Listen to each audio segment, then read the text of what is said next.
ಸಹಜದಿಂದ ನಿರಾಲಂಬಕ್ಕೆ ಬಂದು, ನಿರಾಲಂಬದಿಂದ ನಿರಂಜನ ಲಿಂಗಕ್ಕೆ ಬಂದು, ನಿರಂಜನ ಲಿಂಗದಿಂದ ನಿಶೂನ್ಯ ಲಿಂಗಕ್ಕೆ ಬಂದು, ನಿಶೂನ್ಯ ಲಿಂಗದಿಂದ ನಿಷ್ಕಳ ಲಿಂಗಕ್ಕೆ ಬಂದು, ನಿಷ್ಕಳ ಲಿಂಗದಿಂದ ಆತ್ಮತತ್ವದ ಐಕ್ಯ ಸ್ಥಳದ ಮಹಾಲಿಂಗದಲ್ಲಿ ಓಂಕಾರ ಪ್ರಣವ ಸ್ವರೂಪರಾಗಿ, ಆಕಾಶ ತತ್ವದ ಶರಣ ಸ್ಥಳದ ಪ್ರಸಾದ ಲಿಂಗದಲ್ಲಿ ಯಕಾರ ಪ್ರಣವ ಸ್ವರೂಪರಾಗಿ, ವಾಯು ತತ್ವದ ಪ್ರಾಣಲಿಂಗಿ ಸ್ಥಳದ ಜಂಗಮ ಲಿಂಗದಲ್ಲಿ ವಕಾರ ಪ್ರಣವ ಸ್ವರೂಪರಾಗಿ, ಅಗ್ನಿ ತತ್ವದ ಪ್ರಸಾದಿ ಸ್ಥಳದ ಶಿವಲಿಂಗದಲ್ಲಿ ಶಿಕಾರ ಪ್ರಣವ ಸ್ವರೂಪರಾಗಿ, ಅಪ್ಪು ತತ್ವದ ಮಹೇಶ್ವರ ಸ್ಥಳದ ಗುರುಲಿಂಗದಲ್ಲಿ ಮಕಾರ ಪ್ರಣವ ಸ್ವರೂಪರಾಗಿ, ಪೃಥ್ವಿ ತತ್ವದ ಭಕ್ತ ಸ್ಥಳದ ಆಚಾರ ಲಿಂಗದಲ್ಲಿ ನಕಾರ ಪ್ರಣವ ಸ್ವರೂಪರಾಗಿ, ಮಹಾಲಿಂಗದ ಆನೆತಿ ವಿಡಿದು ಪವಿತ್ರವಾದ ತಂದೆ ತಾಯಿಗಳ ಚಿದ್ಗರ್ಭದಿಂದ ಉದಯಿಸಿ ಈ ಲಿಂಗ ಲೀಲಾ ಕ್ರಿಯಾ ಭೂಮಿಗೆ ಬಂದಿದ್ದೇವೆ. ಆದ್ದರಿಂದ ನಮ್ಮ ಮೂಲ ಸ್ವರೂಪದ ಹೆಸರು ನಮಃ ಶಿವಾಯ ಓಂ ಬಸವ, ನಮಃ ಶಿವಾಯ ಓಂ ಬಸವ, ನಮಃ ಶಿವಾಯ ಓಂ ಬಸವ. ಎಲ್ಲರಿಗೂ ಭಕ್ತಿಯ ಶರಣಾರ್ಥಿಗಳು. ಇಲ್ಲಿಯವರೆಗೆ ಬಸವಸ್ತುತಿಯನ್ನು ನಾವು ಹಾಗೂ ಷಟ್ಸ್ಥಳ ಮರ್ಮವನ್ನ ಮಾಡಿರ್ತಕ್ಕಂತಹ ನಮಗೆ ಎಡೆ ಮಾಡಿರ್ತಕ್ಕಂಥ ಅವರಿಗೆ ಭಕ್ತಿಯ ಶರಣಾರ್ಥಿಗಳು. ಶರಣಾರ್ಥಿ. ಸರ್ವ ಬಸವ ಬಂಧುಗಳೇ, ಸ್ವಾನುಭವ ನಿಲಯ 1655ನೆಯ ಈ ಸದ್ಭಾವಗೋಷ್ಠಿಗೆ ತಮಗೆಲ್ಲರೂ ಸ್ವಾಗತ ಹಾಗೂ ಭಕ್ತಿಯ ಶರಣಾರ್ಥಿಗಳು. ಎಂದಿನಂತೆ ನಾವು ಬಸವಣ್ಣನವರ ಭಕ್ತನ ಪ್ರಸಾದಿಸಲಾದ ವಚನ ನಿರ್ವಚನ ಹಾಗೂ ಶಿವಯೋಗ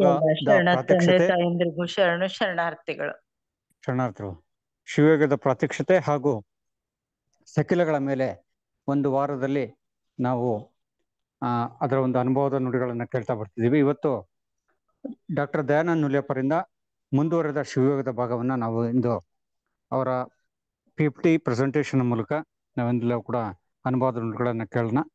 ಅಪ್ಪರೇ ಶರಣಾರ್ಥಿ, ತಾವು ಶುರು ಮಾಡಿ. ಶರಣಾರ್ಥಿಯನ್ನ ಎಲ್ಲರಿಗೂ ಶರಣಾರ್ಥಿಗಳು. ನಾವು ಶರಣರ ಶಿವಯೋಗದ ಬಗ್ಗೆ ಅಭ್ಯಸನ ಮಾಡ್ತಾ ಇದ್ವಿ. ನಮ್ಮ ಒಂದು ಅರಿವಿಗೆ ಸಹಾಯವಾಗಲೆಂದು ಅವುಗಳನ್ನ ವಿಕಸನ ಕ್ರಮದಲ್ಲಿ ರೂಢಿಸಿಕೊಂಡ್ವಿ. ವಿಕಸನ ಕ್ರಮ 1 ಸಹಜದಿಂದ ಹೇಗೆ ಶೂನ್ಯದ ವಿಕಾಸವಾಯಿತು, 2ರಲ್ಲಿ ಓಮದ ವಿಸ್ತರಣೆ, ಓಂದಲ್ಲಿ ಒಳಗಡೆ ಏನು ಅಡಗಿದೆ, ಹಾಗೇನೆ ಪಂಚವಿಂಶತಿ ತತ್ವಗಳೆಂದರೆ ಯಾವುವು, 4ರಲ್ಲಿ ವಿವಿಧ ಶಕ್ತಿಗಳನ್ನ ನೋಡಿಕೊಂಡು ವಿಕಸನ ಕ್ರಮ 5ರಲ್ಲಿ ಚಕ್ರಗಳು ಯಾವುವು, ಲಿಂಗಗಳು ಯಾವುವನ್ನು ನೋಡೋದಲ್ಲದೆ 6ರಲ್ಲಿ ದೀಕ್ಷೆ, ಮಂತ್ರ ದೀಕ್ಷೆ, ವೇದಾ ದೀಕ್ಷೆ, ಕ್ರಿಯಾ ದೀಕ್ಷೆ ಅವುಗಳನ್ನೆಲ್ಲ ನೋಡಿ ಇಷ್ಟಲಿಂಗದ ಅಂತರಂಗದಲ್ಲಿ ಏನಿದೆ ಅದನ್ನ ಸಹ ನೋಡಿದ್ವಿ. ವಿಕಸನ ಕ್ರಮ 7ರಲ್ಲಿ ಬಸವಲಿಂಗ ಶರಣರ, ಮೈಲಾರ ಬಸವಲಿಂಗ ಶರಣರ ನವಚಕ್ರಲಿಂಗಗಳ ಪ್ರಾರ್ಥನೆಯನ್ನ ನೋಡಿ, ವಿಕಸನ ಕ್ರಮ 8ರಲ್ಲಿ ಪ್ರವೃತ್ತಿ ಮಾರ್ಗ ಅಂದ್ರೇನು, ನಿವೃತ್ತಿ ಮಾರ್ಗ ಅಂತ ಏನಂತ ನೋಡ್ಕೊಂಡು, ವಿಕಸನ ಕ್ರಮ 9ರಲ್ಲಿ ಈಗ ಶತಏಕದ ನೆಲೆಮನೆ ಅಂತ ಒಂದು ಸುದೀರ್ಘವಾದ ಅಧ್ಯಯನದಲ್ಲಿ ನಾವು ತೊಡಗಿದ್ದೇವೆ. ತುಂಬಾ ಸುಂದರವಾದ ಅಭ್ಯಸನದಲ್ಲಿ ನಾವು ಮಾಡ್ತಾ ಇದ್ದು, ಈಗ ನಾವು ಸದ್ಯಕ್ಕೆ ಮಹೇಶ ಸ್ಥಳದಲ್ಲಿದ್ದೀವಿ. ಇದು ಆ ಒಂದು ನಾವು ಊಹಿಸಿಕೊಂಡು ಒಂದು ಮಾಡ್ತಾ ಇರೋ ಒಂದು ಕಟ್ಟಡ. ಇದು ತಟಸ್ಥಳದ ಕಟ್ಟಡ. ಹೇಗಿದೆ ಇದು? 101 ಸ್ಥಳಗಳು, 6 ಮಹಡಿಯ ಕಟ್ಟಡದಲ್ಲಿ ಭಕ್ತ ಸ್ಥಳವನ್ನೆಲ್ಲ ಮುಗಿಸ್ಕೊಂಡು ಈಗ ನಾವು ಮಹೇಶ ಸ್ಥಳದಲ್ಲಿ ಇದ್ದೀವಿ. 9 ಅಂಗಸ್ಥಳಗಳು, 9 ಲಿಂಗ ಸ್ಥಳಗಳನ್ನ ನೋಡ್ಕೊಂಡು ಆ 9 ಅಂಗಸ್ಥಳಗಳನ್ನ ಅಭ್ಯಸನ ಮಾಡ್ತಾ ಇದೀವಿ. ಯಾವ ಒಂದು 3 ಅಂಗಸ್ಥಳಗಳನ್ನ ನಾವು ನೋಡ್ಕೊಂಡಿದೀವಿ ಈಗ ಮಹೇಶ ಸ್ಥಳದಲ್ಲಿ ಅಭ್ಯಸನ ಮುಗಿಸಿದ್ದೀವಿ? ಯಾರು ಹೇಳ್ತೀರಿ? ಪೂರ್ವಾಶಯ ನಿರಸನ ಸ್ಥಳ, ಮೊದ್ಲಿಂದ ಹೇಳಿ. ಮೊದ್ಲು ಯಾವುದು? ಮಹೇಶ ಸ್ಥಳ, ಮಹೇಶ್ವರ ಸ್ಥಳ, ಲಿಂಗ ನಿಷ್ಠಾ ಸ್ಥಳ, ಪೂರ್ವಾಶಯ ನಿರಸನ ಸ್ಥಳ, ವಾಗದ್ವೈತ ನಿರಸನ ಸ್ಥಳ, ಆಹ್ವಾನ ನಿರಸನ ಸ್ಥಳ, ಅಷ್ಟಮೂರ್ತಿ ನಿರಸನ ಸ್ಥಳ, ಸರ್ವಗತ ನಿರಸನ ಸ್ಥಳ, ಶಿವ ಜಗನ್ಮಯ ಸ್ಥಳ, ಭಕ್ತ ದೇಹಿಕ ಸ್ಥಳ. ಈಗ ಅದ್ರಲ್ಲಿ ಯಾವ್ಯಾವ್ದು ಮುಗಿಸಿದೀವಕ್ಕ ನಾವು? ಈಗ ಆಹ್ವಾನ ನಿರಸನ ಸ್ಥಳ ಮುಗಿಸಿದ್ವಿ, ಅಲ್ಲಿವರೆಗೂ ಹೌದು.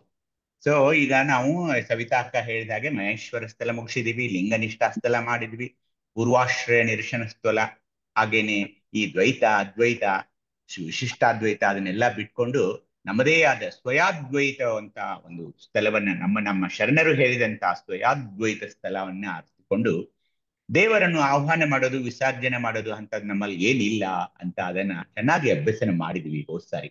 ಅದಕ್ಕೆ ಆಹ್ವಾನ ನಿರಸನ ಸ್ಥಳ, ದೇವರನ್ನು ಕರೆಯೋದು, ದೇವರನ್ನ ಕಳಿಸೋದು, ಇಂಥ ಯಾವುದೇ ಪದ್ಧತಿ ನಮ್ಮಲ್ಲಿ ಇಲ್ಲ ಅಂತ ಹೇಳ್ಕೊಂಡು ಇವತ್ತು ಅತ್ಯಂತ ಸೊಗಸಾದ ಸುಂದರವಾದ ಅಷ್ಟತನ ಮೂರ್ತಿ ನಿರಸನ ಸ್ಥಳ.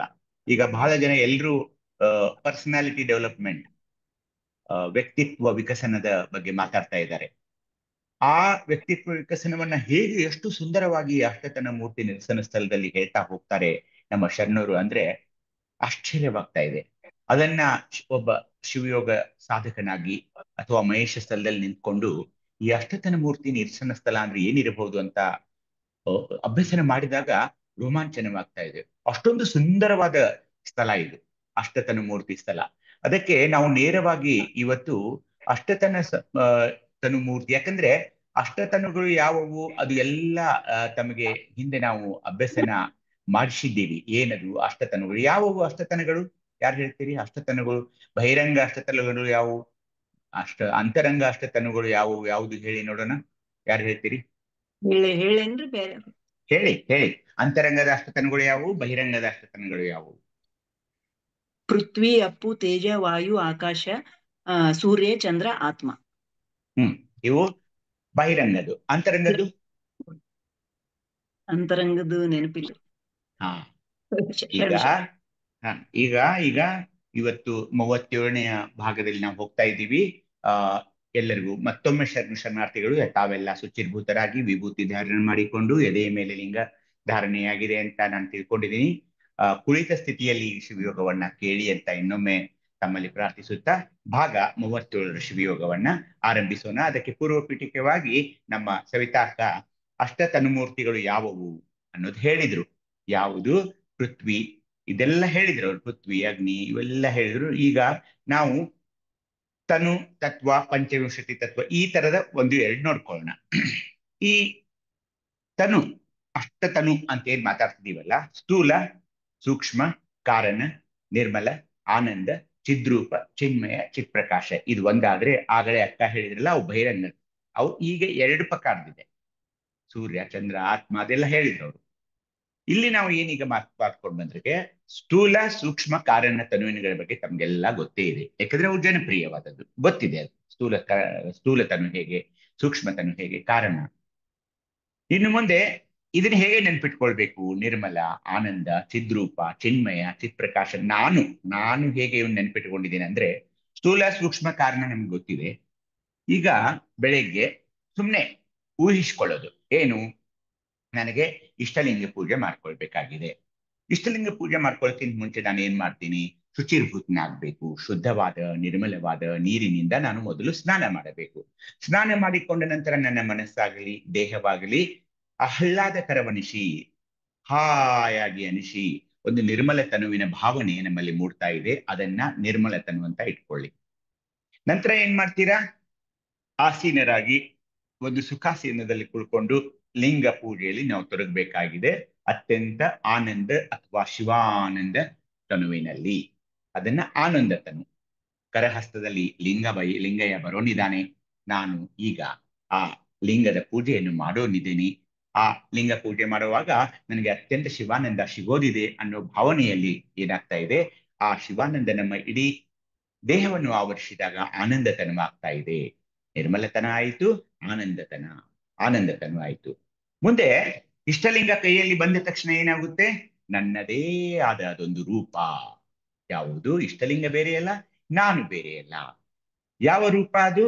ನನ್ನ ಕನ್ನಡಿಯಲ್ಲಿ ತೋರುವ ಪ್ರತಿಬಿಂಬ, ಕನ್ನಡಿಯಲ್ಲಿಯ ಮುಕುರ ಅಂತ ವಚನಗಳು ಹೇಳಿದೆವು, ಹಿಂದೆ ನೋಡಿದ್ವಿ ನಾವು.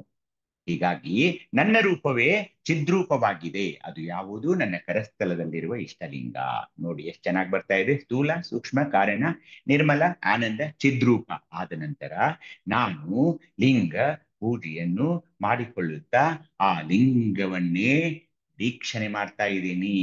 ಎಷ್ಟೊಂದು ಅಂದ್ರೆ ಪ್ರಾಣಲಿಂಗ, ಭಾವಲಿಂಗ ಇವೆಲ್ಲವುಗಳನ್ನು ಸ್ಮರಿಸುತ್ತಾ ಆಚಾರಲಿಂಗ, ಗುರುಲಿಂಗ, ಶಿವಲಿಂಗ, ಜಂಗಮಲಿಂಗ, ಪ್ರಸಾದಲಿಂಗ, ಮಹಾಲಿಂಗ, ನಿಷ್ಕಲಲಿಂಗ, ನಿಶೂನ್ಯಲಿಂಗ, ನಿರಂಜನ ಲಿಂಗದವರೆಗೆ ಅವುಗಳನ್ನೆಲ್ಲ ನಾನು ಸ್ಮರಿಸುತ್ತಿರುವಾಗ, ನೋಡುತ್ತಿರುವಾಗ, ದರ್ಶಿಸುತ್ತಿರುವಾಗ ನನ್ನ ಇಡೀ ಒಂದು ದೇಹ ಮಂಗಳಕರವಾಗ್ತಾ ಇದೆ. ಶಿವಮಂಗಲದ ಒಂದು ವಾತಾವರಣ, ಅದೊಂದು ಚಿನ್ಮಯತನು.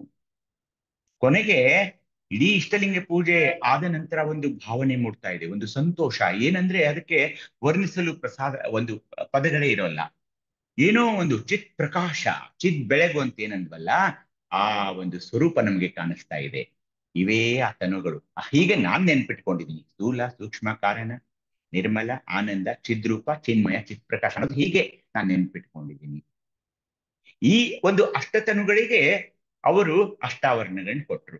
ಸ್ಥೂಲ ತನುವಿಗೆ ಗುರು, ಸೂಕ್ಷ್ಮ ತನುವಿಗೆ ಲಿಂಗ ಅಂದ್ರೆ ಇಷ್ಟಲಿಂಗ, ಕಾರಣ ತನುವಿಗೆ ಜಂಗಮ, ನಿರ್ಮಲ ತನುವಿಗೆ ಪಾದೋದಕ, ಆನಂದ ತನುವಿಗೆ ಪ್ರಸಾದ, ಚಿದ್ರೂಪವಿಗೆ ಚಿದ್ ವಿಭೂತಿಯನ್ನು ದರ್ಶಿಕೊಳ್ಬೇಕು, ಚಿನ್ಮಯ ತನುವಿಗೆ ರುದ್ರಾಕ್ಷಿ, ಆ ಶಿವನ ಕಣ್ಣುಗಳಾದ ರುದ್ರಾಕ್ಷಿಯನ್ನು ದರ್ಶಿಕೊಳ್ಳಬೇಕು, ಚಿತ್ಪ್ರಕಾಶಕ್ಕೆ ತನುವಿಗೆ ಅವರು ಷಡಕ್ಷರಿ ಅಥವಾ ಪಂಚಾಕ್ಷರಿ ಮಂತ್ರವನ್ನ ನಮಗೆ ಕರ್ಣಿಸಿದ್ದಾರೆ.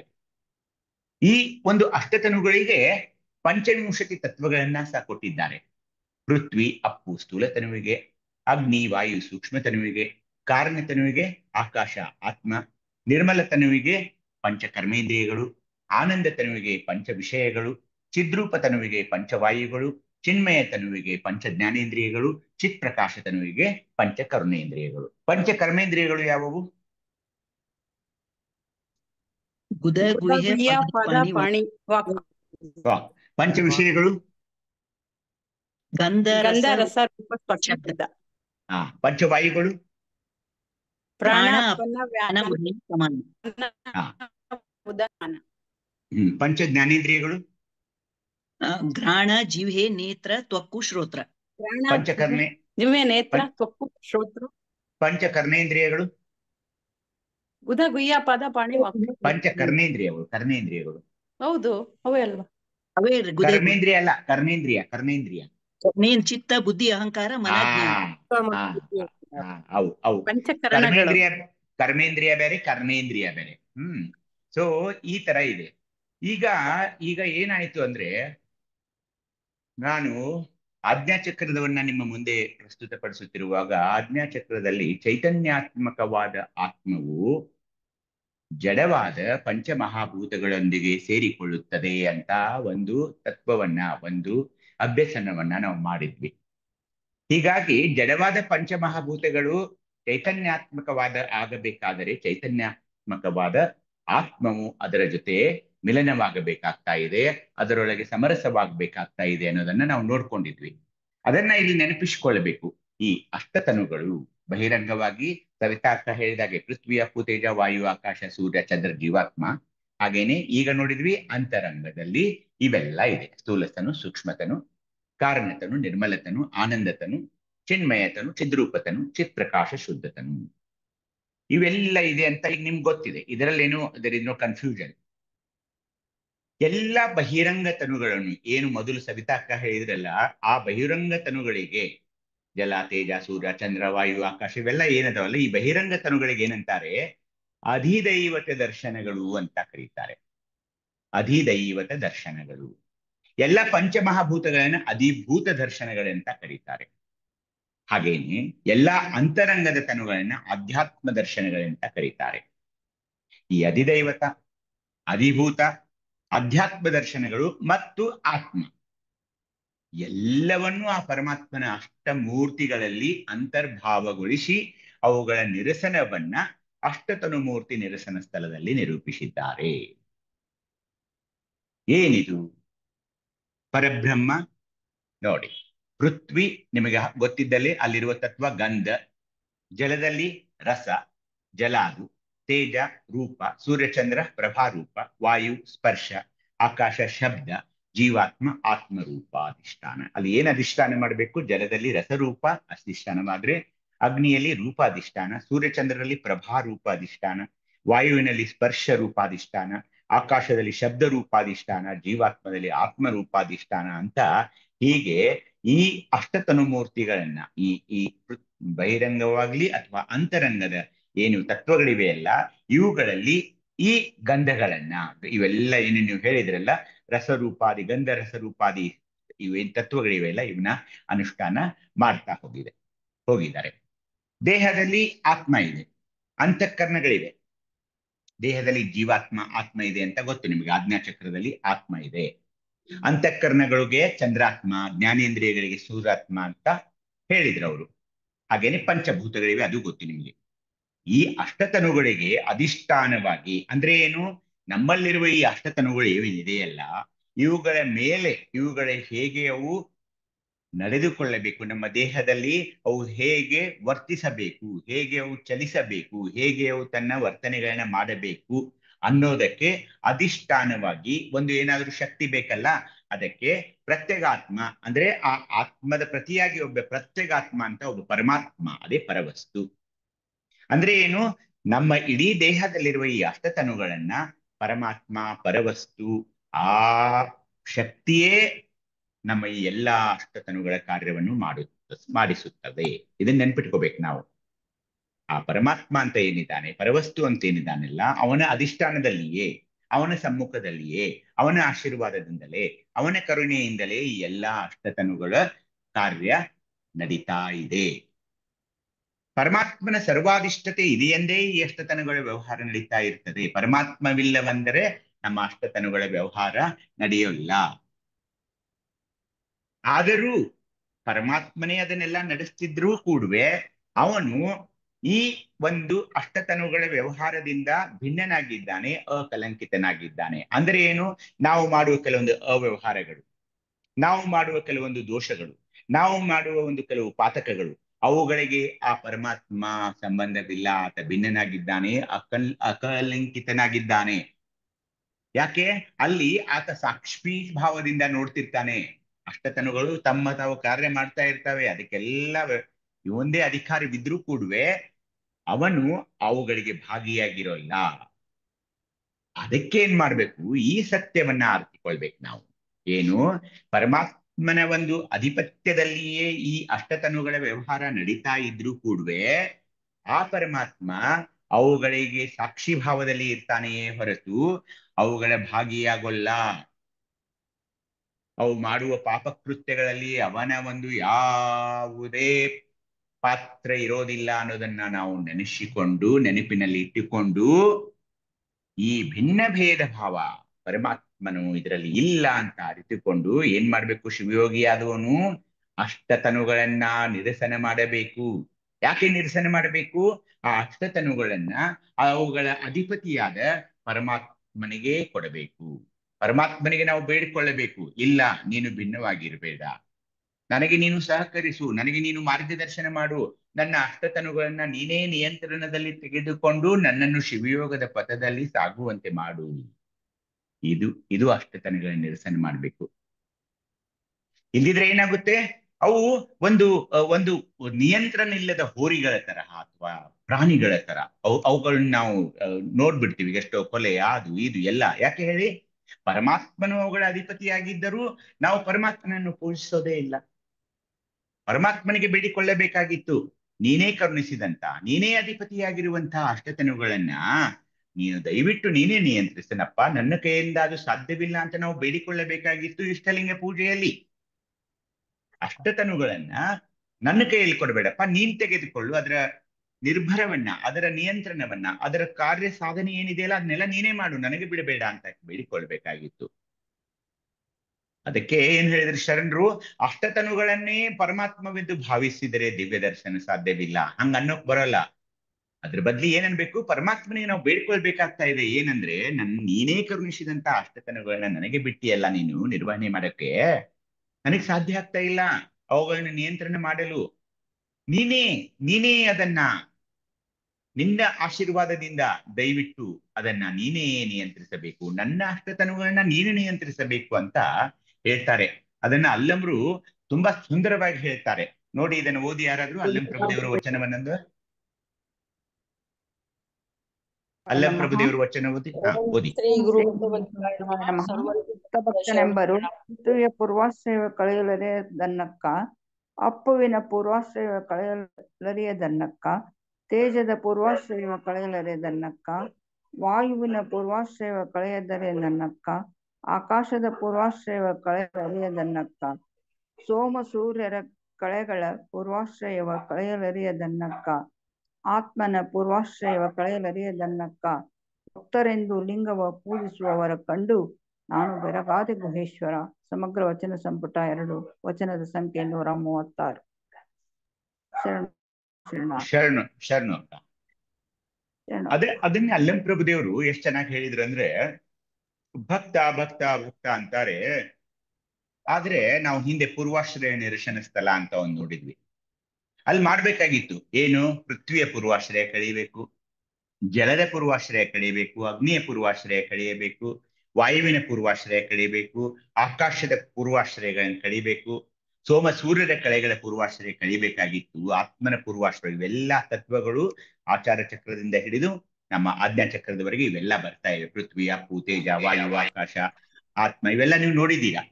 ಇವುಗಳ ಪೂರ್ವಾಶ್ರಯವನ್ನ ಕಳೀಬೇಕಾಗಿತ್ತು, ನಾವು ಕಳೀಲಿಲ್ಲ. ಅವ್ನು ಕಳೀಲ್ದಿರದೆ ಭಕ್ತರೆಂದು ಲಿಂಗವ ಪೂಜಿಸುವವರು ಕಂಡು ನಾನು ಬೆರಗಾದೆ. ಅಷ್ಟತನುಗಳನ್ನ ನಿರಸನ ಮಾಡಿ ಲಿಂಗತ್ರಯಗಳಲ್ಲಿ ಅದನ್ನು ದೃಷ್ಟಿ ಬರಿಸಬೇಕು. ಯಾವ ಲಿಂಗತ್ರಯಗಳು?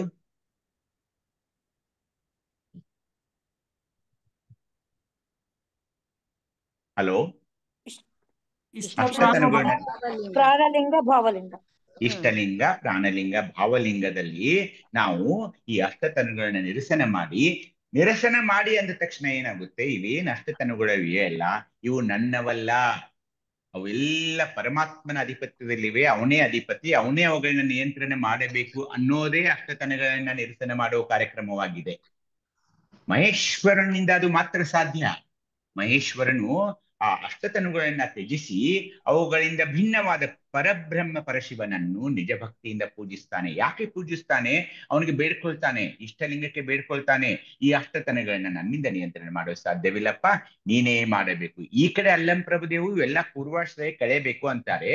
ಆ ಪೂರ್ವಾಶ್ರಯವನ್ನು ಹಾಗೆ ಕಳಿಬೇಕಂದ್ರೆ ನಮ್ಮ 3 ಲಿಂಗಗಳಿಗೆ, ಇಷ್ಟಲಿಂಗ, ಭಾವಲಿಂಗ, ಪ್ರಾಣಗಳಲ್ಲಿ ದೃಷ್ಟಿ ಬೆರೆಸಿ ನಿರೀಕ್ಷಣೆ ಮಾಡಿ ಇಷ್ಟಲಿಂಗವನ್ನ ನೋಡ್ತಾ ನೋಡ್ತಾ ಹೇಳ್ಕೊಳ್ಬೇಕಾಗ್ತಾ ಇದೆ, ದಯವಿಟ್ಟು ನನ್ನ ಅಷ್ಟತನಗಳನ್ನ ನೀನು ನಿರಸನ ಮಾಡು. ಅವಾಗ ಏನಾಗುತ್ತೆ? ಭಕ್ತರೆಂದು ಲಿಂಗವ ಪೂಜಿಸುವವರ ಕಂಡು ನಾನು ಬೆರಗಾದೆ. ಅವ್ನು ಮಾಡ್ದಿದ್ರೆ, ಅಷ್ಟತನಗಳನ್ನ ನಾನು ನಿರಸನ ಮಾಡ್ದಿದ್ರೆ ತುಂಬಾ ಕಷ್ಟ ಆಗ್ಬಿಡುತ್ತೆ. ಹೀಗಾಗಿ ಗಜೇಶ ಮಸನಯ್ಯನವರು ಒಂದು ಸುಂದರ ವಚನವನ್ನು ಹೇಳ್ತಾ ಇದ್ದಾರೆ. ಗಜೇಶ ಮಸನಯ್ಯನವರು ಯಾರು ಗೊತ್ತಿದೆಯಾ ನಿಮ್ಗೆ? ಗಜೇಶ ಮಸನಯ್ಯನವರು ಯಾರು? ಈ ಶರಣರ ಬಗ್ಗೆ ಏನಾದ್ರೂ ಗೊತ್ತಿದೆಯಾ ನಿಮಗೆ? ಗಜೇಶ ಮಸನಯ್ಯ ಶರಣರ ಬಗ್ಗೆ ಯಾರು ಹೇಳ್ತೀರಿ ಸ್ವಲ್ಪ? ಇವರ ಹೆಂಡತಿಯ ಹೆಸರು, ಇವರು ಯಾರು ಹೇಳ್ತೀರಿ? ಗಜೇಶ ಮಸನಯ್ಯ ಅಂತ ಒಬ್ರು ಶರಣರ ಹೆಸರು ಕೇಳಿದಿರಾ ಯಾರಾದ್ರೂ? ಹುಂಡ್ರಪ್ಪ ಕೇಳ್ತೀರಿ. ಅವರು ಶರಣಾರ್ಥಿಗಳು ಅಕ್ಕಲ್ಕೋಟೆಯವರಪ್ಪ ಅವರು. ಅಕ್ಕಲ್ಕೋಟೆಯವರು. ಮುಂದೆ ಗಜೇಶ ಇವರ ಧರ್ಮ ಪತ್ನಿ ಗಜೇಶ ಮಸಣಮ್ಮನವರು. ಮಸನಮ್ಮನವರು. ಹೌದು ಹೌದು. ಇವರು ಒಂದ್ ದಿವ್ಸ ಏನಾಗುತ್ತೆ, ಒಮ್ಮೆ ಇವರು ಯಾಕೆ ಈ ಶರಣರ ಬಗ್ಗೆ ನಾನು ನಿಮ್ಗೆ ಹಾಕಿ ಕೇಳ್ತಿದ್ದೀನಿ, ಎಲ್ಲಾ ಶರಣರ ಬಗ್ಗೆ ಕೇಳೋಲ್ಲ, ನೀವು ಈ ಶರಣರ ಬಗ್ಗೆ ಯಾಕೆ ಕೇಳ್ತೀನಿ ಅನ್ನೋದು ನೀವು ದಯವಿಟ್ಟು ಕೇಳಿ. ಏನಂದ್ರೆ, ಈ ಗಜೇಶ ಮಸನೇನವ್ರ ಬಗ್ಗೆ ಹೇಳ್ಬೇಕಂದ್ರೆ ನನ್ ಮೈ ರೋಮಾಂಚನ ಆಗ್ತಾ ಇದೆ. ಈ ಮಹಾನ್ ಶರಣ ನಿಮ್ಗೆ ಗೊತ್ತಿದೆಯೋ ಇಲ್ವೋ, ನಿಮ್ಗೆ ಹೇಳಲೇಬೇಕು ಇವ್ರ ಬಗ್ಗೆ. ಈ ಮನುಷ್ಯ, ಈ ಮಹಾನ್ ಶರಣ ಬೆಳಿಗ್ಗೆ ಲಿಂಗ ಪೂಜೆಯಲ್ಲಿ ಕೂತ್ಕೊಂಡ್ರೆ 1 ದಿವಸ ಆಗ್ತಿತ್ತು, 2 ದಿವಸ ಆಗ್ತಿತ್ತು, ಒಮ್ಮೆ 3 ದಿವಸ, 15 ದಿವಸ, ಅಷ್ಟೊಂದು ಲಿಂಗ ಧ್ಯಾನದಲ್ಲಿ ಮುಳುಗಿ ಹೋಗ್ಬಿಡೋರು ಇವರು. ಕೈಯಲ್ಲಿ ಹಾಗೆಯೇ ಲಿಂಗ ಇರೋದು. ಆಗ ಒಂದ್ಸಾರಿ ಏನಾಗುತ್ತಂದ್ರೆ, ಇವರು ಒಂದು ಆ ನದಿಯ ತೀರದಲ್ಲಿ ಲಿಂಗ ಪೂಜೆ ಮಾಡ್ಕೊಳಕ್ ಕೂತ್ಕೊಂಡ್ಬಿಡ್ತಾರೆ. ಲಿಂಗ ಪೂಜೆ ಮಾಡ್ಕೊಳ್ತಾರೆ, ಲಿಂಗ ಧ್ಯಾನದಲ್ಲಿ ಮುಳುಗಿ ಬಿಡ್ತಾರೆ. ಲಿಂಗ ಧ್ಯಾನದಲ್ಲಿ ಅದು ಮಳೆಗಾಲ, ಒಂದು ದೊಡ್ಡ ಸೋನೆ ಮಳೆ, ಧಾರಾಕಾರ ಮಳೆ ಬಂದು ಆ ನದಿಗೆ ಮಹಾಪೂರ ಬಂದು ಇವ್ರು ಏನ್ ಕುತ್ಕೊಂಡಿದ್ರಲ್ಲ ಆ ಲಿಂಗ ಪೂಜೆ ಸ್ಥಳದಲ್ಲಿ ಬಂದು ಎಷ್ಟೊಂದು ಶಿವನ ಮಹಿಮೆ ಅಂದ್ರೆ, ಇವರು ಎಲ್ಲಿ ಕುತ್ಕೊಂಡಿದ್ರೋ ಅದನ್ನ ಬಿಟ್ಟು ಆ ನದಿ 2 ಕವಲಾಗಿ, ಆ ಕಡೆ ಒಂದು ಈ ಕಡೆ ಒಂದು ಅದು ಹರಿದು 2 ಭಾಗವಾಗಿ ಹರಿಯಲು ಶುರು ಮಾಡುತ್ತೆ. ಆದ್ರೂ ಇವ್ರಿಗೆ ಲಕ್ಷ್ಯವೇ ಇಲ್ಲ. ಆ ಕಡೆ ಈ ಕಡೆ ನದಿಯ ದಂಡೆ ಮೇಲೆ ಇದೆ ಈ ಸೋಜಿಗವನ್ನ ನೋಡ್ಲು ಜನ ಎಲ್ಲ ನೆರೀತಾರೆ. ಅಂಥದ್ರಲ್ಲಿ ಏನಾಗುತ್ತೆ ಅಂದ್ರೆ, ಇವರು ಲಿಂಗ ಪೂಜೆಕ್ಕಿಂತ ಮುಂಚೆ ಒಂದು ಹೂವನ್ನ, ಕೆಂಪು ಹೂವು, ಆ ಕಾಡು ಹೂವು ಒಂದು ಆ ಲಿಂಗದ ಮೇಲೆ ಇಟ್ಟಿರ್ತಾರೆ. ಆ ಲಿಂಗ ಪೂಜೆಯಲ್ಲಿ ಇವರು ಇಷ್ಟೊಂದು ಮಗ್ನರಾದಾಗ ಒಂದು ಪಕ್ಷಿ ಆ ಆ ಲಿಂಗದ ಮೇಲಿನ ಹೂವನ್ನ ಏನೋ ತಿಳ್ಕೊಂಡು ಅದನ್ನ ಆಹಾರ ಅಂತ ತಿಳ್ಕೊಂಡು ಆ ಹೂವನ್ನ ತನ್ನ ಚೊಂಚಿನಲ್ಲಿ ತನ್ನ ಬಾಯಲ್ಲಿ ಹಿಡ್ಕೊಂಡು ಆ ಹೂವಿನ ಜೊತೆ ಲಿಂಗವನ್ನ ಸೈ ಎಬ್ಬಿಸ್ಕೊಂಡು ಹೋಗಿ ಅದು ಏನು ಅಲ್ಲ ಅಂದಾಗ ಅದನ್ನ ಹರಿತಿರೋ ನದಿಯಲ್ಲಿ ಚೆಲ್ಬಿಡುತ್ತೆ ಆ ಪಕ್ಷಿ. ಆವಾಗ ಗಜೇಶ ಮಸನಿಯವ್ರಿಗೆ ಎಚ್ಚರ ಆಗ್ತಾ ಇದೆ, ವ್ಯಸನಗೊಳ್ತಾರೆ, ದುಃಖ ಆಗ್ತದೆ, ಅಯ್ಯೋ ನನ್ ಲಿಂಗವೇ ಹೋದ್ಬಿಟ್ಟ, ನನ್ ಲಿಂಗ ಏನೇ ಹೋದಾಗ. ಅವಾಗ ಜನ ಎಲ್ಲ ಕೂಡ್ಕೊಂಡು, ಇಲ್ಲ ಮಸನೇನವ್ರೆ ನೀವೇನ್ ಚಿಂತೆ ಮಾಡಬೇಡಿ, ನಾವು ದೋಣಿ ಮೂಲಕ ಅದನ್ನ ಹುಡುಕ್ತಾ ಇರ್ತೀವಿ ಅಂತ.